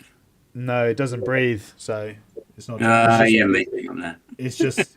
it's got... Can you see lungs? Or... Where would it... Yeah, I'm not even going to go into the science of it. Anyway, the point is it's going to... 1 is Deodato, 2 is Dr. Singh, 3 is Iman Obeid. Oops, I forgot the R. 1, so it goes for Deodato. Dr. Singh escapes with his life yet again. Since it's in the water in the bathtub, could you impose a penalty die? Well, it's a power roll. So, okay. No, okay. It's not a physical attack. No, right? it's not a physical attack. Yeah, and also because it's an opposed power roll. I'm a bit reluctant to impose the the penalty die on it. Right. Where's... I've lost it. Too many things open. Right there. Imhotep. The power roll. And Signor Diodato's power roll. So it succeeds, he fails. So now I need to look up the cost, because that's the first time that's actually happened, I think, in a while. I need to look up how the spell works. It's the same as what I've got. I can read it out. I've got it open. Yeah, please. This version spell designed to the flu. Right. Okay. The version of this spell is powerful. That about 2 point terrifying image of the blacken and wither the flesh for 2 points of damage. If the caster wins the opposed power roll, then the target is withered in energies that desecrate raged in energies that desecrate the body, and inflict an excruciating 1d4 plus 2 points of damage. In addition, caster gains 1d6 plus 2 points, but can't exceed the maximum. Okay. Oh, he maxed it. So Signor Diodato recoils in agony as he suffers... Where's his health? Oh, it's not... He's got to take 1d6 of sanity damage as well. Yeah, he takes 6 points of basically necrotic damage, for want of a better word. Withering damage. I'm trying to do maths at the same time as saying this. It goes down to 8. Is that right? 13 minus 6, guys, is 8, isn't it? No, 7. 7. Yeah, thank you. Drops to 7. It's not quite a major wound for him. Because he had 13, so it's just above a major wound, but he recoils and starts screaming in agony and lashing around frantically, like as if he's seeing things and going crazy. And that's its turn. Dr. Singh. Oh boy. So it doesn't seem to be affected by the water at all. No. If he was fighting and trying to bite you and brawl you, then I'd probably inflict a penalty die on it being under the water.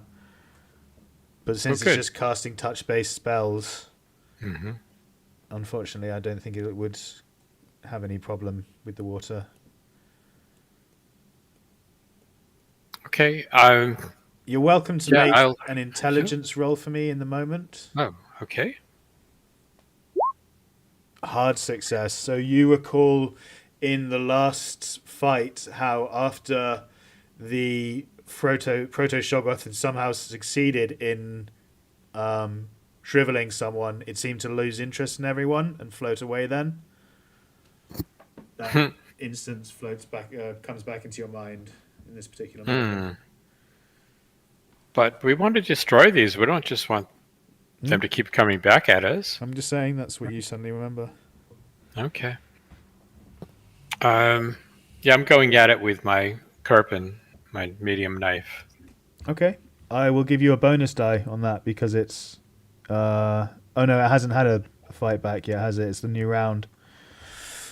Right. It will suffer a penalty die on anything it tries, though, the fight back, for instance, because it's underwater. So, yeah. Okay. No problem. And I fail. Unfortunately, it's going to fight back and get an extreme success. It needs a penalty die, though. Penalty die. One big one. Gets a 77. Right. Okay, you're fine. It misses as well. Very good. So it's now fought back. Any further attacks, melee attacks on it will get the outnumbered rule. Sorry. Deodato, how much sanity does he have? You would have taken 1d6 on that one. Yeah, he's fine, actually, to be honest. His sanity's 60, so... he is still recoiling, though, from the damage he took, and he's just sort of... Your bare hands or stab it with a knife. Yeah, he's got absolute... Does he have a weapon on him? I don't think he does. NBCs... He's just literally got nothing on him. I mean, why would he? He's a museum creator from the other country in a hotel. So he literally, unfortunately, has no weapons. All he has is a brawl. So he's just going to try and punch it. He's just going to get up and just fed up with this. He's just going to try and rip some tentacles off it, pull out some teeth, that kind of thing, pull off an eyeball. Yeah. He will try a brawl attack with a bonus die. Failure, and the bonus fails as well. It tries to bite him back as he puts his hand in the water. And it fails. Even I'll give a penalty die as well, like I said, and it would have got a 0. That would have been nice, but no. So it fails. Not 100 though. Or can you roll 100? You can't you? Yeah, 100 would have been 10. Yeah. So yeah, nothing happens. It's just struggling and squirming in the water. Horace, your turn. Okay, so I'll go here next to them, and I take the gun out, put it right next to the creature, and bam. I can't miss it. Okay, so your point blank, which is a bonus die, firing into combat, which is a penalty die. So it will just be a straight shot. Yeah. The one that I have very low. Why did I choose to do this one? Not sure I use the knife. Next time. Very nice. So you get a hard success. So that would be damage. So it's full damage plus. Okay, how much health does it have left? I can't see underneath. 3 health. Yeah, you will have done. You would have done damage plus damage bonus. Max damage plus damage bonus plus a damage roll. So that's 3 separate rolls, but it can only take a max of 1 damage from a bullet because of its nature. But because there's 3 separate rolls associated with a hard success, I'd say that this time you are able to do the 3 points of damage to it and you blow it away. Before you say it's dead, did it get its health back from having eaten a bit of the doctor? It didn't, and there's a reason for that. It doesn't actually get health back as it's in this form. This creature doesn't get health back, but you're welcome to make a occult roll for me or a Cthulhu roll as you ask that question and see if you can work out why it didn't get health back. Well, I've got no Cthulhu, Cthulhu, so it's going to have to be a cult.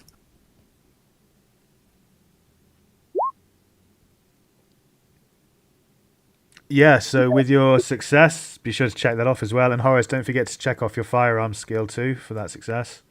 With that success, you get the impression, and from the behavior of the creatures that you've now experienced twice, that it's harvesting fluids for something else, not itself. So every time it was successful in draining people of energy, something else benefited from it. It's feeding something, people. There's a bigger one being fed somewhere. Probably the mummer of Iman Obeid, whatever his name is. Yeah, Ibnotet, yeah. Something like that, I think it is.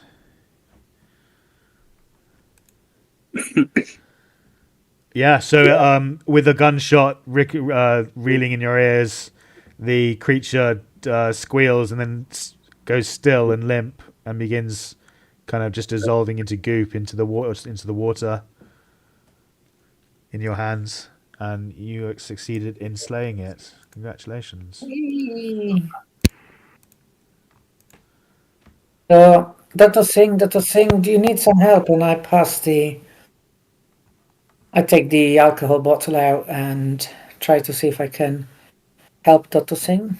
If you want to spend, he's already had a first aid roll on his injury, so he's already received the maximum amount of health he can get back. But if you want to spend an hour doing medicine on him, or if anyone wants to spend an hour in this room that's now, well, not necessarily secure, but you know, Dr. Singh's not been injured in this fight, has he? No. No, as long as it's on the same day, you can do a medicine roll at any point. Yeah. It I just thought takes it an was hour. intro. Well, I want to try and treat me for my wounds and. Yes, I It was would the ninja. also. Sorry, I thought it was Dr. Singh. Yeah, of course. I would also appreciate some of that. What the hell did that creature do to me? Deodato Well, trembling. yeah. So I tried to help Iman, and then Okay. I helped the doctor. Okay, so that would be the last 2 applications of the bonus die gel or alcohol Yeah. gel. So please make 2 first aid rolls, each with a bonus die. Which one Okay. first? First one was Iman, yeah? So Iman first, the ladies first. okay. Very good. Nice. Will that get 1 hit point? Is it? That's correct, yeah. Do I need to do another one? Yes, for a different first aid roll for Deodato, please. No, I mean, do I need to use the bonus die? No, you don't. If you don't want to, you don't have to use the alcohol gel here. I'll say you're able to apply Okay. bandages. I go for go for the data now. Oh, Whoa. critical success.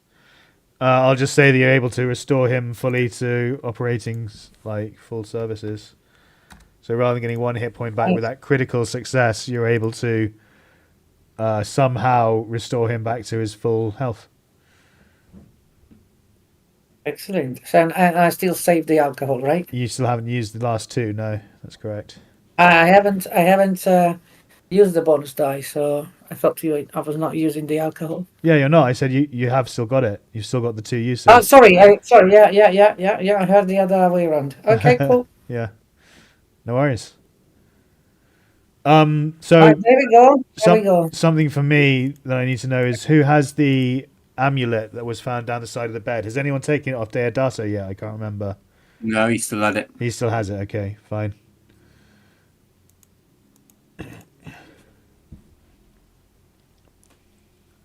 Okay, so we'll finish checking out the room.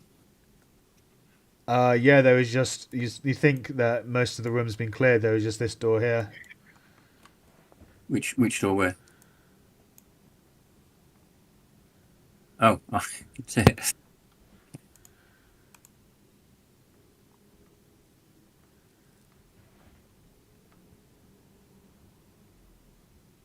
Oh, this is a balcony, is it? There's a chest at the end of the room. It's just a narrow room with it would be a balcony if it wasn't inside, basically. Okay. Yeah, there's some kind of chest in here. Do you want to come in case there's something nasty inside of it? Or stay out if in case there's something nasty inside of it. I'll slip the hat pin into my ear, by the way, whilst I'm carrying it around with me. Well, behind your ear, you mean? Yeah, well, just pinning in my head. But Oh, I see. So it's basically on your person somewhere. Yeah, gotcha. Okay, nobody coming into this room? No? Okay. What is it? What can I help you with, milady? Anybody? Well, I'll just check the chest. Is it actually locked in any way? No, it's not. Okay. I'm going to hold up my bit of luggage in front of me and open up the chest. You open the chest, and it's a mimic. Nom. Wrong game. Wrong game. No, there's nothing in it. The chest is just an empty chest. It's empty. Yeah. It's clear. I think that was anticlimactic, says Deodato. I am just so scared of everything now. Yeah, so you think with one final sweep of the room you may have gotten everything that would be of interest to you, that may have been helpful at all. So the question is, where will the main thing? It's going into the vent, so I guess the vents go to all the rooms, so it could be anywhere. But did we check to see if there was a central place where the I think vents lead? TJ went and shut down the air conditioning or something, didn't he? So that was down in the basement. So that I guess that would be like a central point. That would provide access to the vents, yeah? Oh, you're not suggesting that we go crawling around inside the vents? Have I'd you never never suggest. No, as a GM, I wouldn't lead you at all to certain demise. I mean, through the game.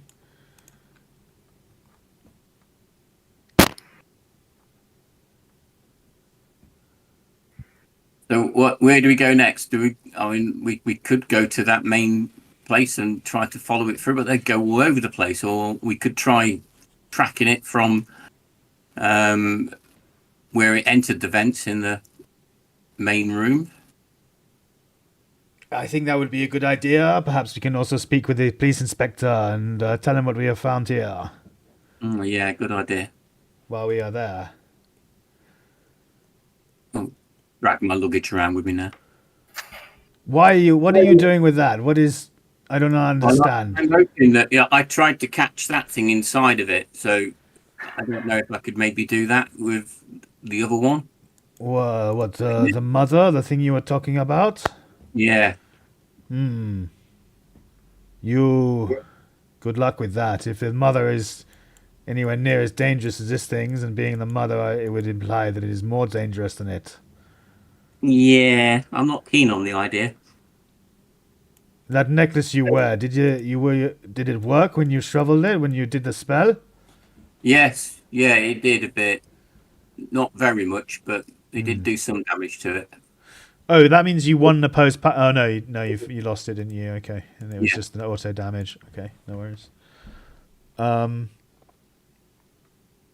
Yeah, I just felt that it could have done more, but it seemed to resist it a bit. Oh, I see.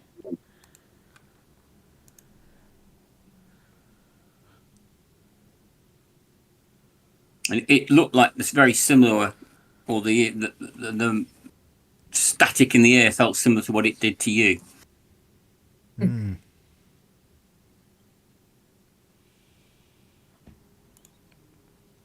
Well, I'll dump the luggage, and I'll just take the briefcase to Inspector.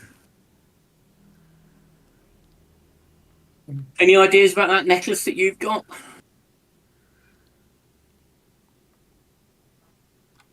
You're asking Deodato? Yeah. Okay. So this is where I tread the line, guys. It's when we got the. Is that the one? Yeah. So let me just have a look.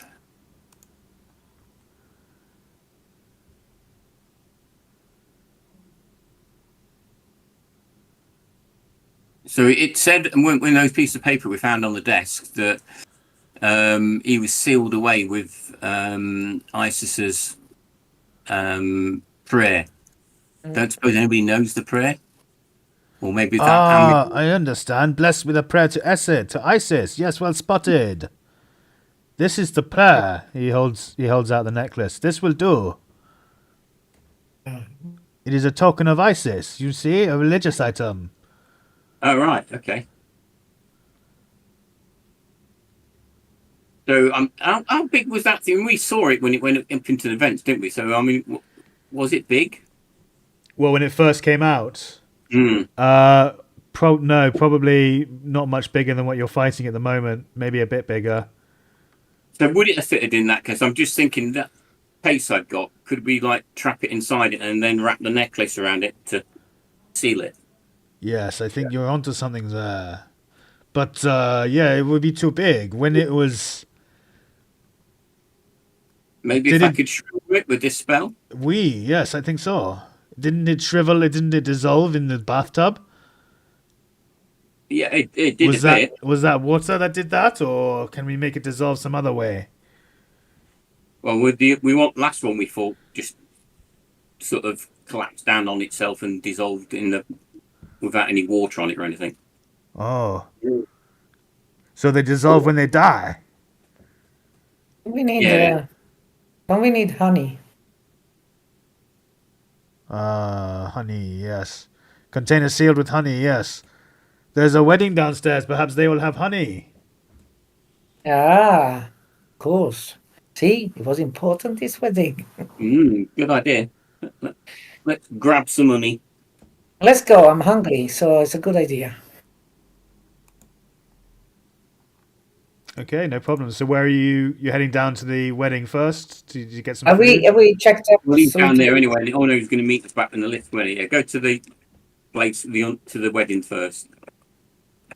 Have we checked absolutely everything in here? Yeah, so you get the impression that everything here has been cleared and that there's nothing else of interest that the room would hold. I'm going to bring the luggage with me anyway. It hasn't got any little legs, has it? It can run around behind me. Sure. I mean, I'm not going to make you luck roll for that. You'll just say it does. I won't make you luck roll for the honey either, as it's obviously a key piece that's required here. So if you failed, that would suck. So yeah, I'd say you. The luggage, by the way. So you've wrapped or you've put the amulet on the luggage, have you? Like on the handle or something?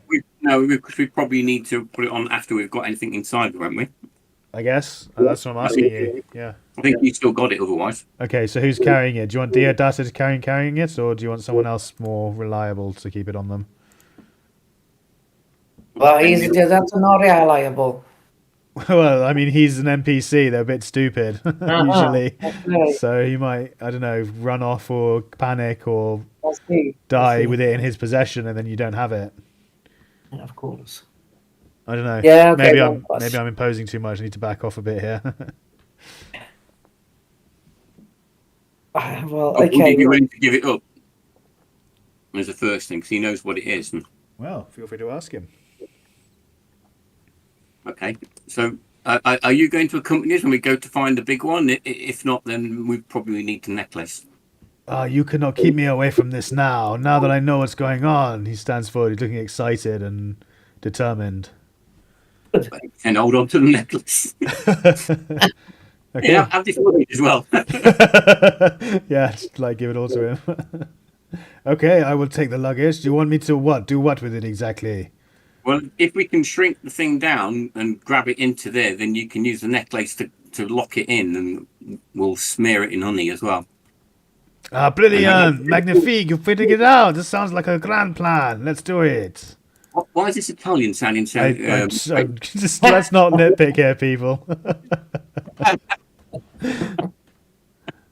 Okay, so you go down to the wedding Just reception. an Italian from Montreal, Canada. I'm surprised it's an Italian from anywhere, to be honest. That's the tables gallery. Okay.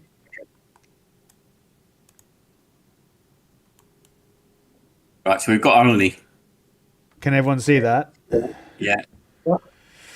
Yeah, so you got the honey. You were able to find some down in the wedding reception. You've got a nice jar of it. I need to find the NPC there, Drummond. Oh, he's tiny. Boop. It's the effect for the necklace. Okay. And commence scene. You step off the elevators. Inspector Drummond is standing there by himself, pouring through some notes. Looks up when he sees you. Says, welcome back. How are we doing? How's the investigation going? Well, we've kind of made progress, but we're getting a bit battered. Yeah, you're not looking too good. A little worse for the wear, I'd say, especially you. Is that vomit in your beard? It is only because we are doing your job for you. That's a good point. It's everybody's duty to assist the law. Well said, young lady. Thank you. Yes, and I've been multiple places as well. I can barely walk now. Let's not be rash about things, you know. Right, I'll give him the briefcase with the stuff inside of it. Look, from what we can know, I know this is going to sound crazy, but we think Imhotep has been released from the jar and is trying to rebuild his body by sending those squiggly things around to suck the life out of others. Right. This creature sucks life, does it? Life. Yeah, it sucks life, yeah. Look at my skin. Look what it's done to me. Oh, I thought that was just you. Sorry, excuse me. I thought you were just pruny and wrinkly like that naturally. You know, you're not the youngest of ladies. I can fix it. He doesn't know what you mean. He looks at you confused. I'm not sure face cream was enough for you nowadays. I mean, I'm not sure it's powerful enough. I'm so tender just to sort of pat his back. I stepped forward and I got to the inspector and said, I think that is quite enough. You should be thinking of what you're saying instead of offending people. Excuse me, I'm sorry, I wasn't. Yeah, you're right, I wasn't thinking. And I will come around to the rear and Blimey. say, "How dare you body shame our compatriots when we have been doing your work for you?" I'm sorry. I'm so sorry. I didn't mean anything by it. It was just an observation.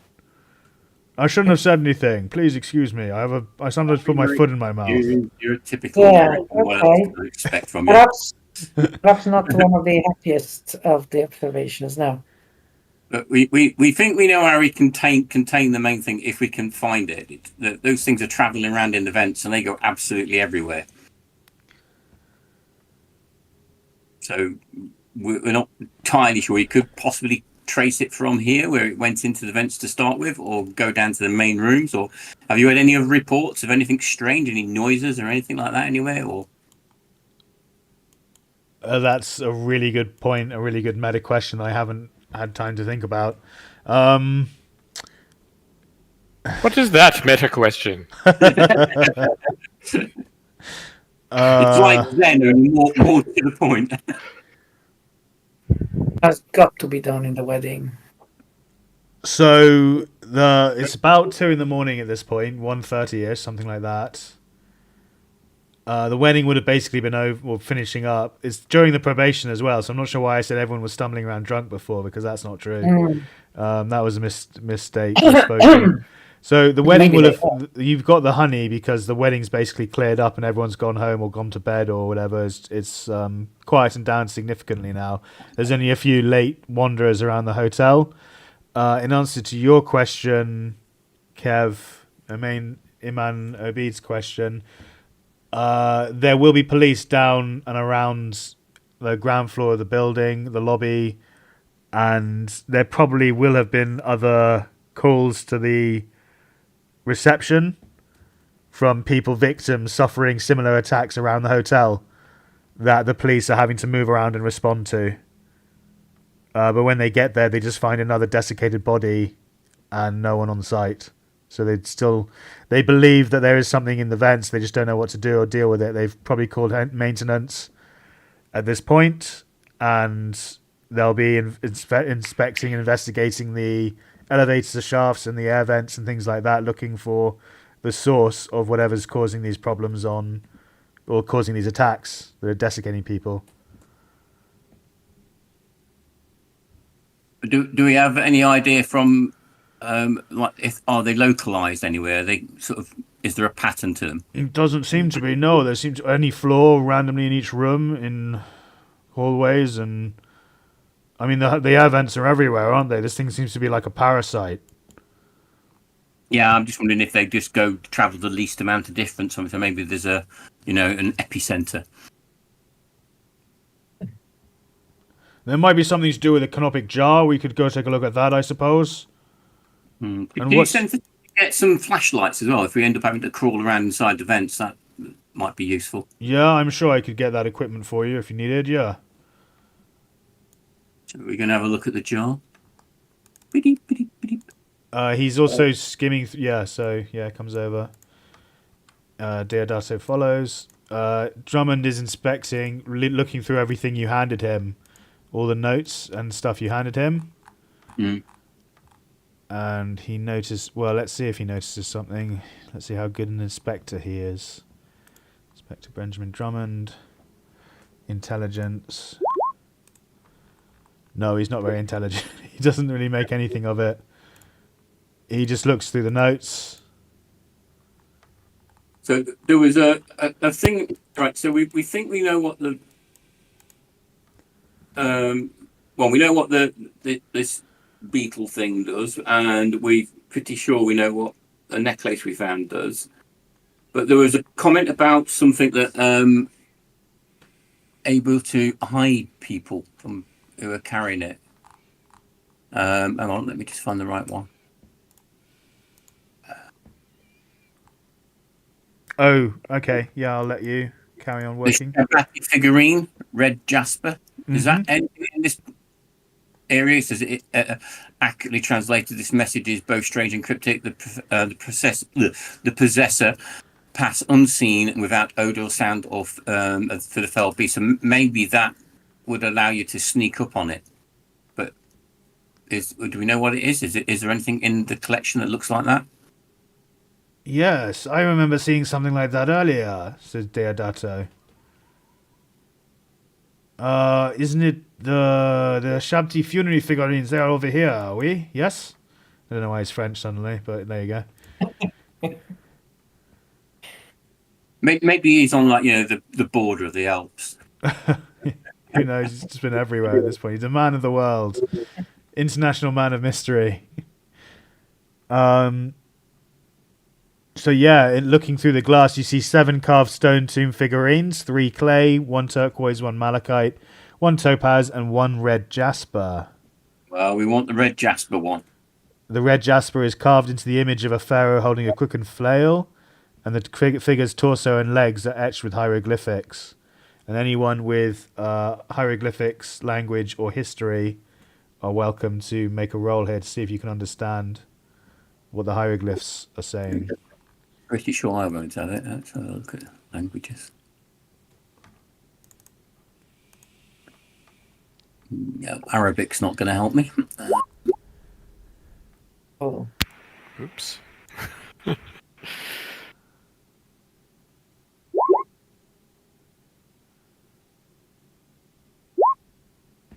Hey.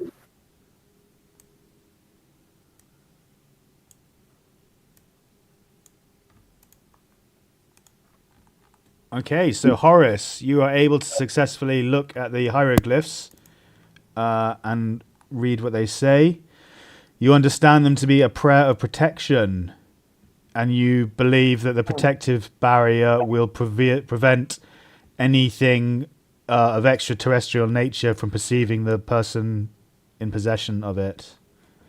Anything otherworldly will not be able to perceive anyone carrying the Shabti figurine. I need it. Very, very good. What? So explain to the others, obviously. So Drummond comes in and says, "What, you need this?" Looking at it. Okay, and he ruffles through some keys, unlocks the display case, and hands over the red Shabti figurine to who? Who wants to take it? Yeah, I'll take it because I was reading it, perhaps. I can take it, no problem. Okay, so he gives it to you, Horace Williams. Okay, so I can give it to anybody who wants Oh, damn, whenever I you forgot want to it. move the stream over. I'm sorry, guys, everyone watching at home. I completely forgot to move the stream over. We haven't done too much. We've just been back here. Okay, so now back set for the stream. Sorry about that, players. Yeah, you were saying? No, I can always give it to anybody that needs it at some point if they want it. I guess I could take everything when we find the beastie and sneak up on it and just keep hitting it with a scarab whilst I'm invisible to it. But that's a bit braver than I want to be. That sounds good to me. I don't want to touch it, but this jar, Mm-hmm. I see anything on it by examining. I'll use a stick or something to move it around, or a bit of branch off one of these pot plants. Oh, the canopic jar? Yeah. It's still in pretty good shape. There's just a slight chip taken out of the top lid. You feel that with a decent bit of glue, it might be able to reseal it and put it back in place, and it could be used potentially again for what it was used before, which was holding the ash of Ibnatep inside, sealed for eternity. Is there any of the ash in this? I don't want to touch that stuff. No, it looks completely clear. It looks clean. So could we take the seal off and reseal it with honey and that, and if we fixed it all? You believe that it could work, yeah, as well as your other plan could work, yeah. I'm not sure which would be the easiest to do it in.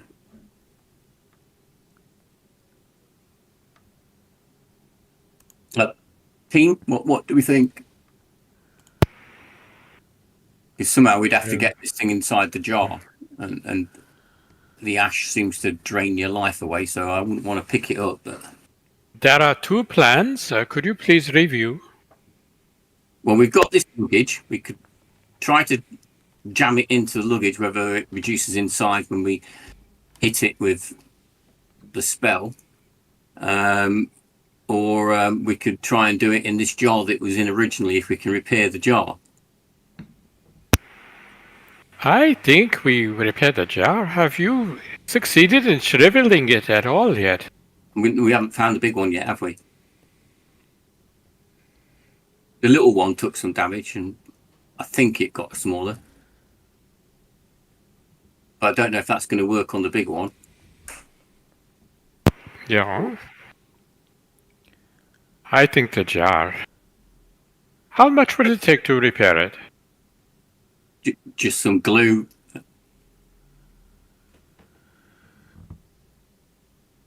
Well, How much time? The maintenance might have some contact adhesive. They won't have super glue because that's not invented, but they'll have stuff that's like a 2-part epoxy resin, which might go off quite quickly, say in an hour. Okay. And we could try and get medical treaters during that hour as well, and maybe get a little bit more health back. Does anybody have mechanical repair to see what it would take to repair it? It's sort of mechanical, semi-mechanical. Yeah, you're welcome to give it a go. 10. I've only got a 10. I don't know what else it might be. Archaeology, maybe, to a degree, but not really. That's worse than the other one.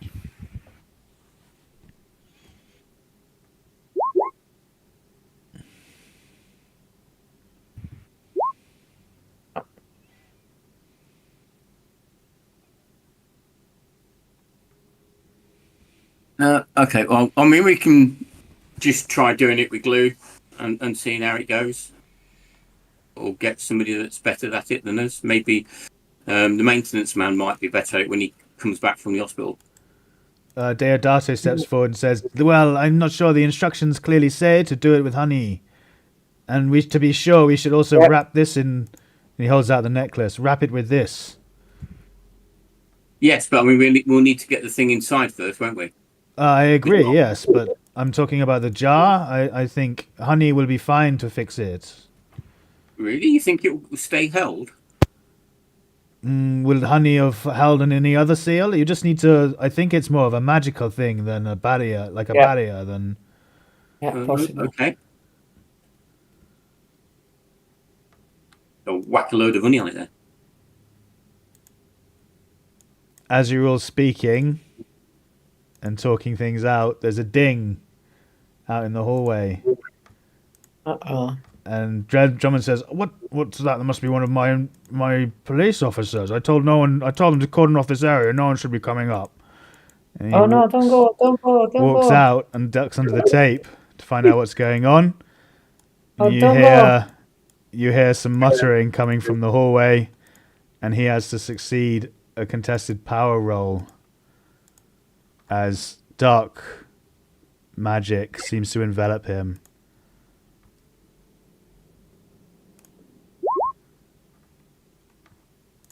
And Drummond power, that's really weird. He's got more power than the main guy for some reason. That's so funny. Okay, whatever. So yeah, Ibnutep gets an extreme success against Drummond, who fails with a success. Drummond suffers a d4 plus 2, wasn't it? Let's roll 1d4 plus 2. 5 damage instantly. So no, that's the Ibnutep. That's the wrong. Sorry, this one. There it is. So he goes down to 8, which is not anywhere close to a wound. He screams in agony and stumbles backwards in confusion as the dark, what's it called? Dark energies envelop him, and some of the fluids are sucked from the orifices in his face, and it streams through the air and gets pulled into this character here. I don't know why everything's so small.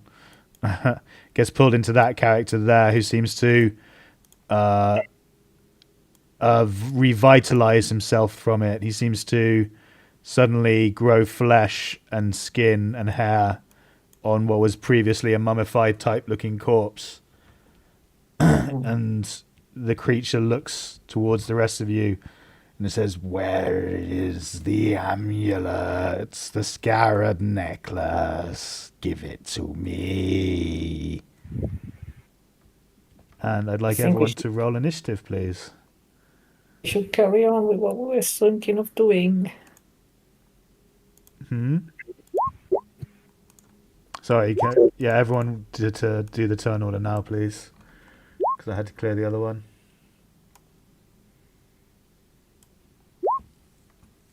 Thank you. And this time I'm going to put the NPCs in.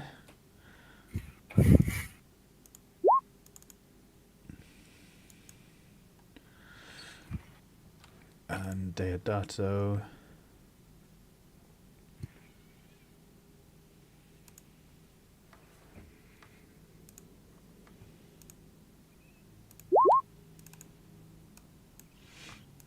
Hypnotep. And then 3 Proto-Shoggoths.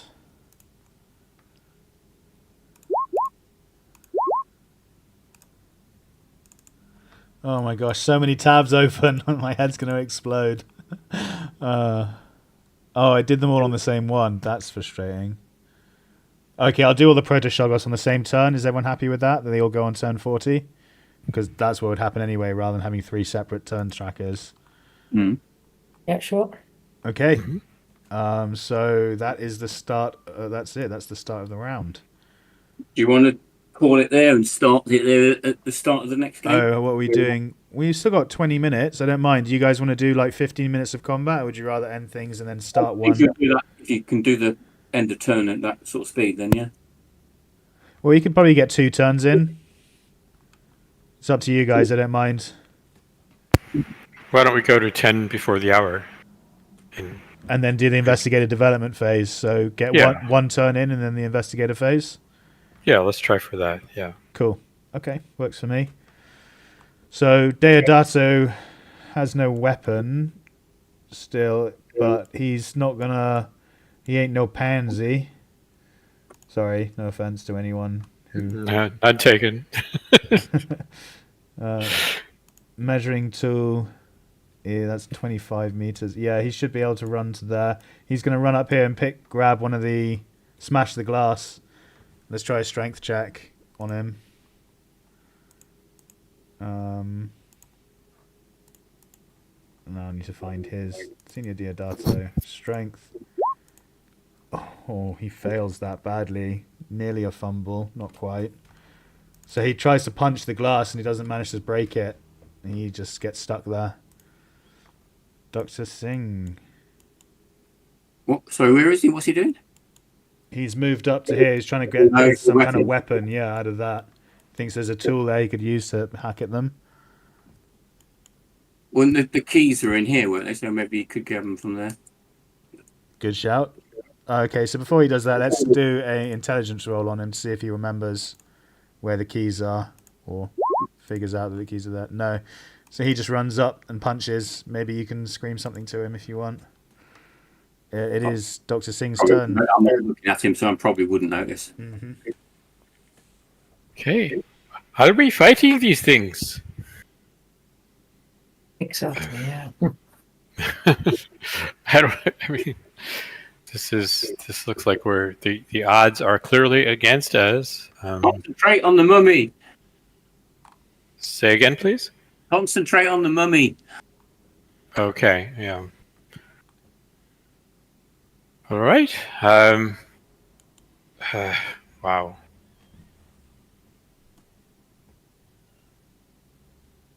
I'm not sure I can reach.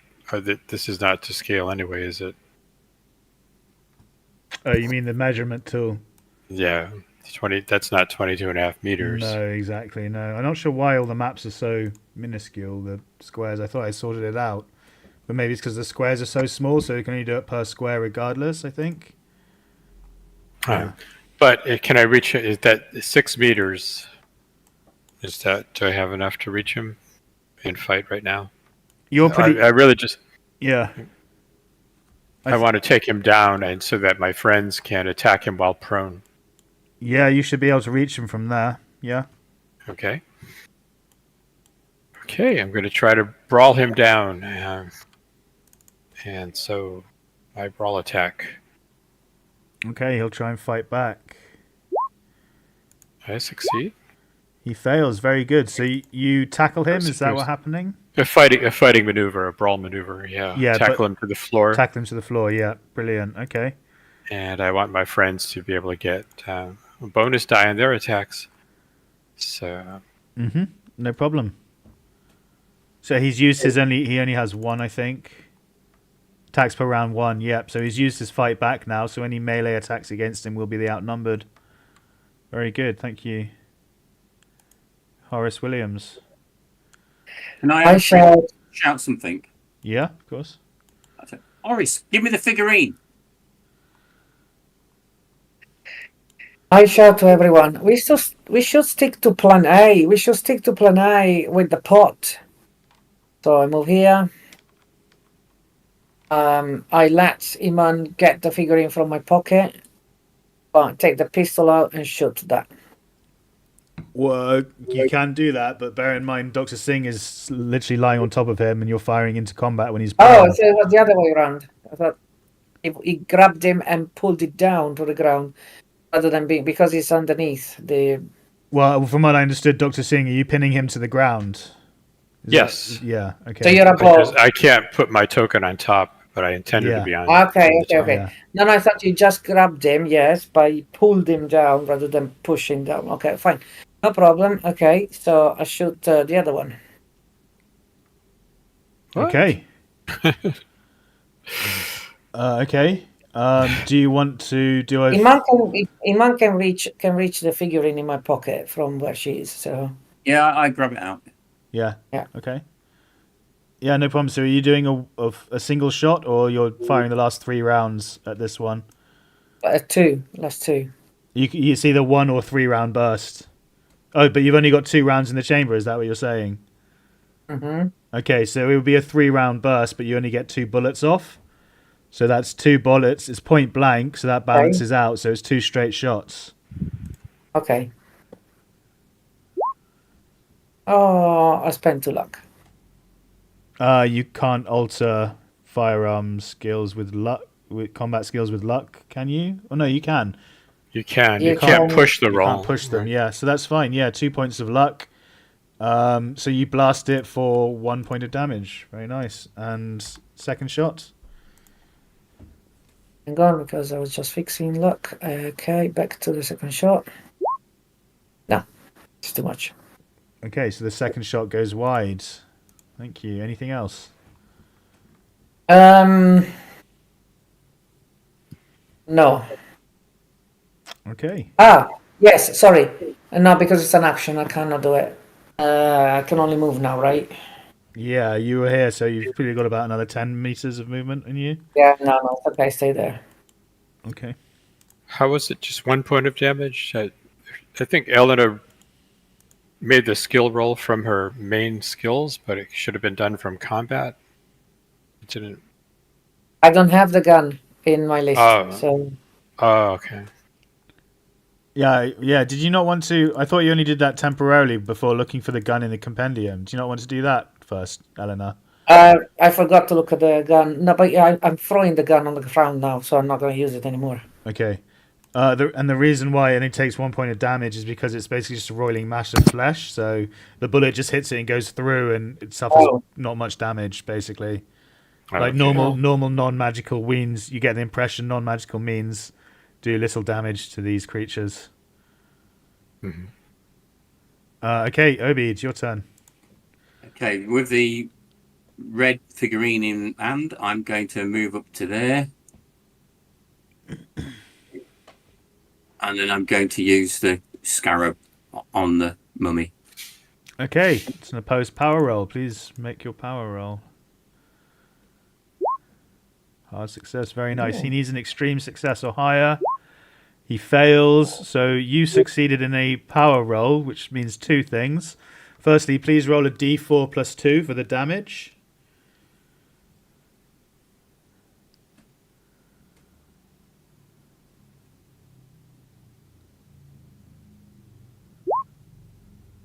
Very good. 4 points of damage as you desiccate his flesh. You get 1d6 plus 2 health back.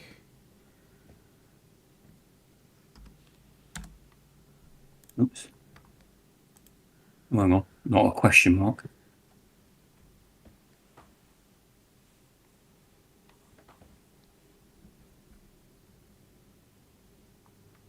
So you get 4 hit points back. Very good. Oh no, that was the top one, wasn't it? Sorry. 3 hit points back. Okay. And the final thing it means is because you succeeded in a power roll that implemented a spell utilization for the first time using that spell, you are able to basically do an improvement roll on power. So roll a d100 for me, please. If that number is a failure, if it is higher than your current power, you get just roll a power roll. No, you need to roll a d100. Yeah, but when that be the Oh same yeah, as- sorry, yeah, this is a power roll, yeah. So you just want to fail it, basically. Yeah. Shame. You would have been able to add a d10 like usual. But yeah, you did succeed, so unfortunately that doesn't happen. But everything else did. Well done. I'll shout out, get the jar, and the necklace, and the honey. Okay. Drummond. What does he even have? Inspector Drummond. I better have it like a Tommy gun. It's a bazooka. Yeah, flamethrower. No, not a flamethrower. Yeah, flavor. Just pulls one out and just starts going to town on everything around him. That'd be hilarious. He's got a really nice revolver, but it's just not going to do anything, unfortunately. So let's check his intelligence. Okay, so having seen you shoot at this one and it doing very little, he's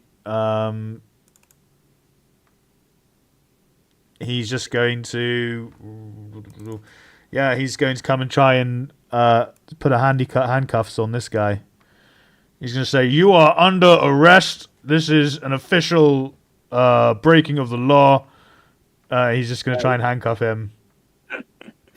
Reading the lights from So he gets a brawl attack with advantage because it's an outnumbered.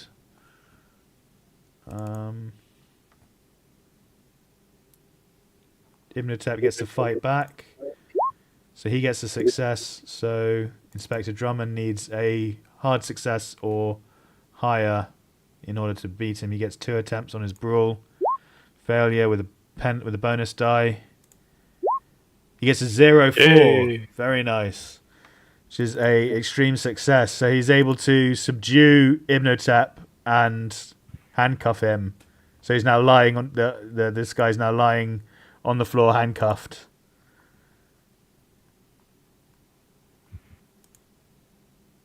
Okay, Proto-Shoggoth's turn.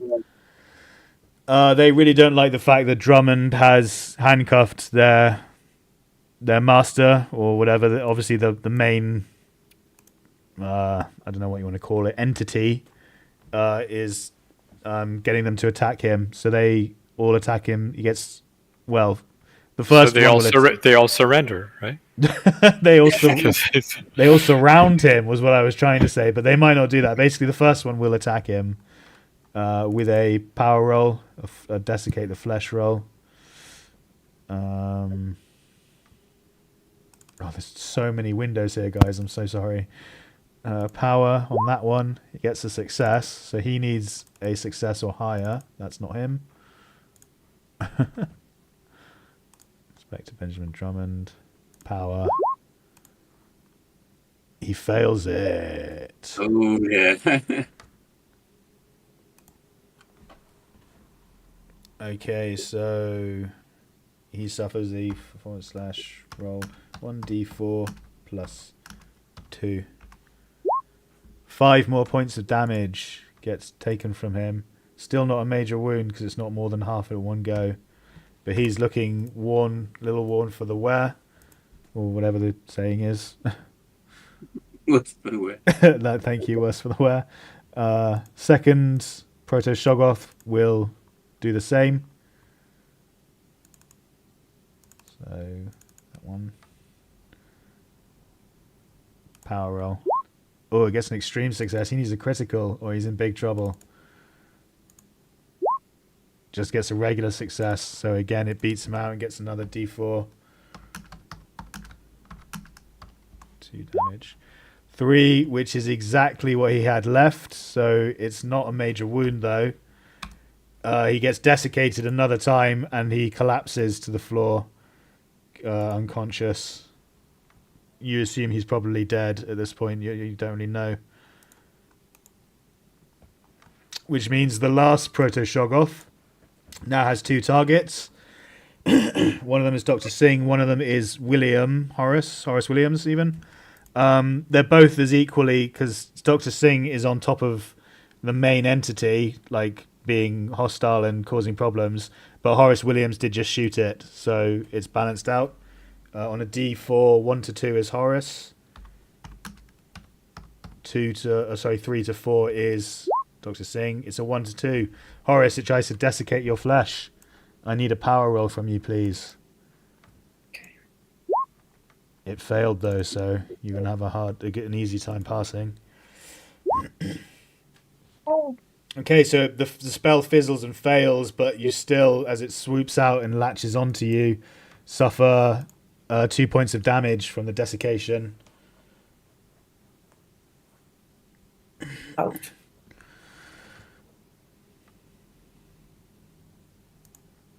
And then we move to Ibnotep. Dr. Singh, since you're still touching him, he is going to try and cast the Ibnotep, the shriveling spell on you. Since he can't do anything else, he's handcuffed. The only thing he can do is try and utilize the touch to cast the spell. So I'm going to need a power roll from you, please. You're going to need to beat a regular success.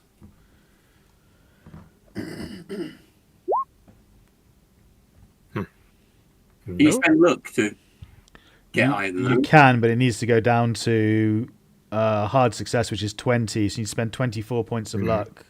What would what's an equals do? Actually, an equal would be a reroll, wouldn't it? Because that's what we did last time. I'll Sorry, do so that. I Spend the could- 4. Yeah, that's a good shout. So you spend the I could have 4. used.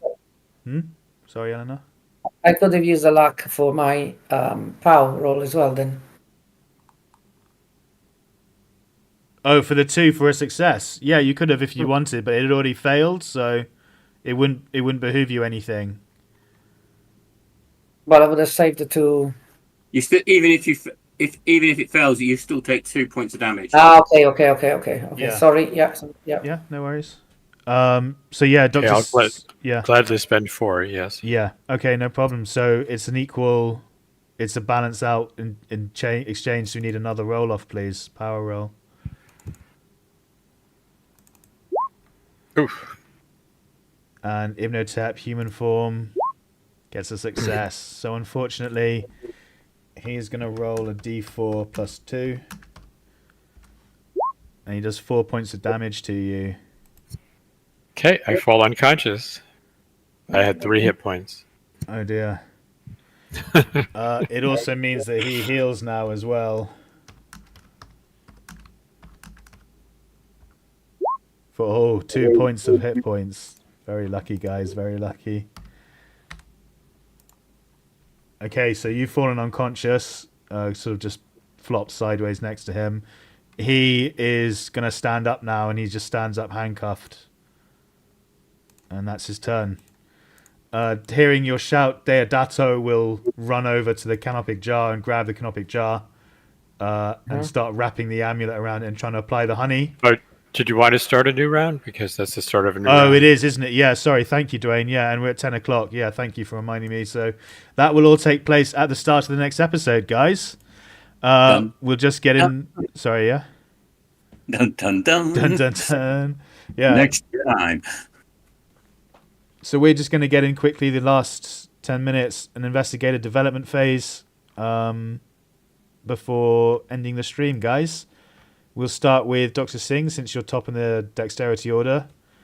Okay, I have only 2 to roll on. Psychology, no, and brawl.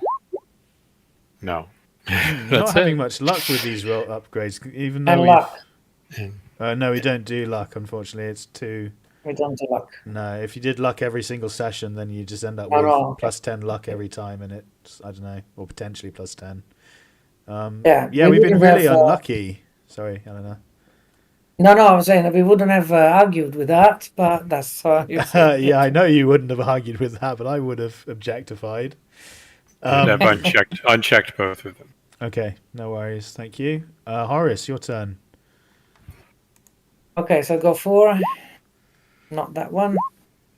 Yes, that one. Okay, so history and spot hidden. No, and yes. Okay, so I'm gonna have to do 2. Okay, so 2d10s. Yeah, I'm trying to get to. Okay, so the first one and the second one, and that's me done. Nice. Yeah, not bad. Good improvements there. Then. Iman Obeid, your turn. Okay, first aid.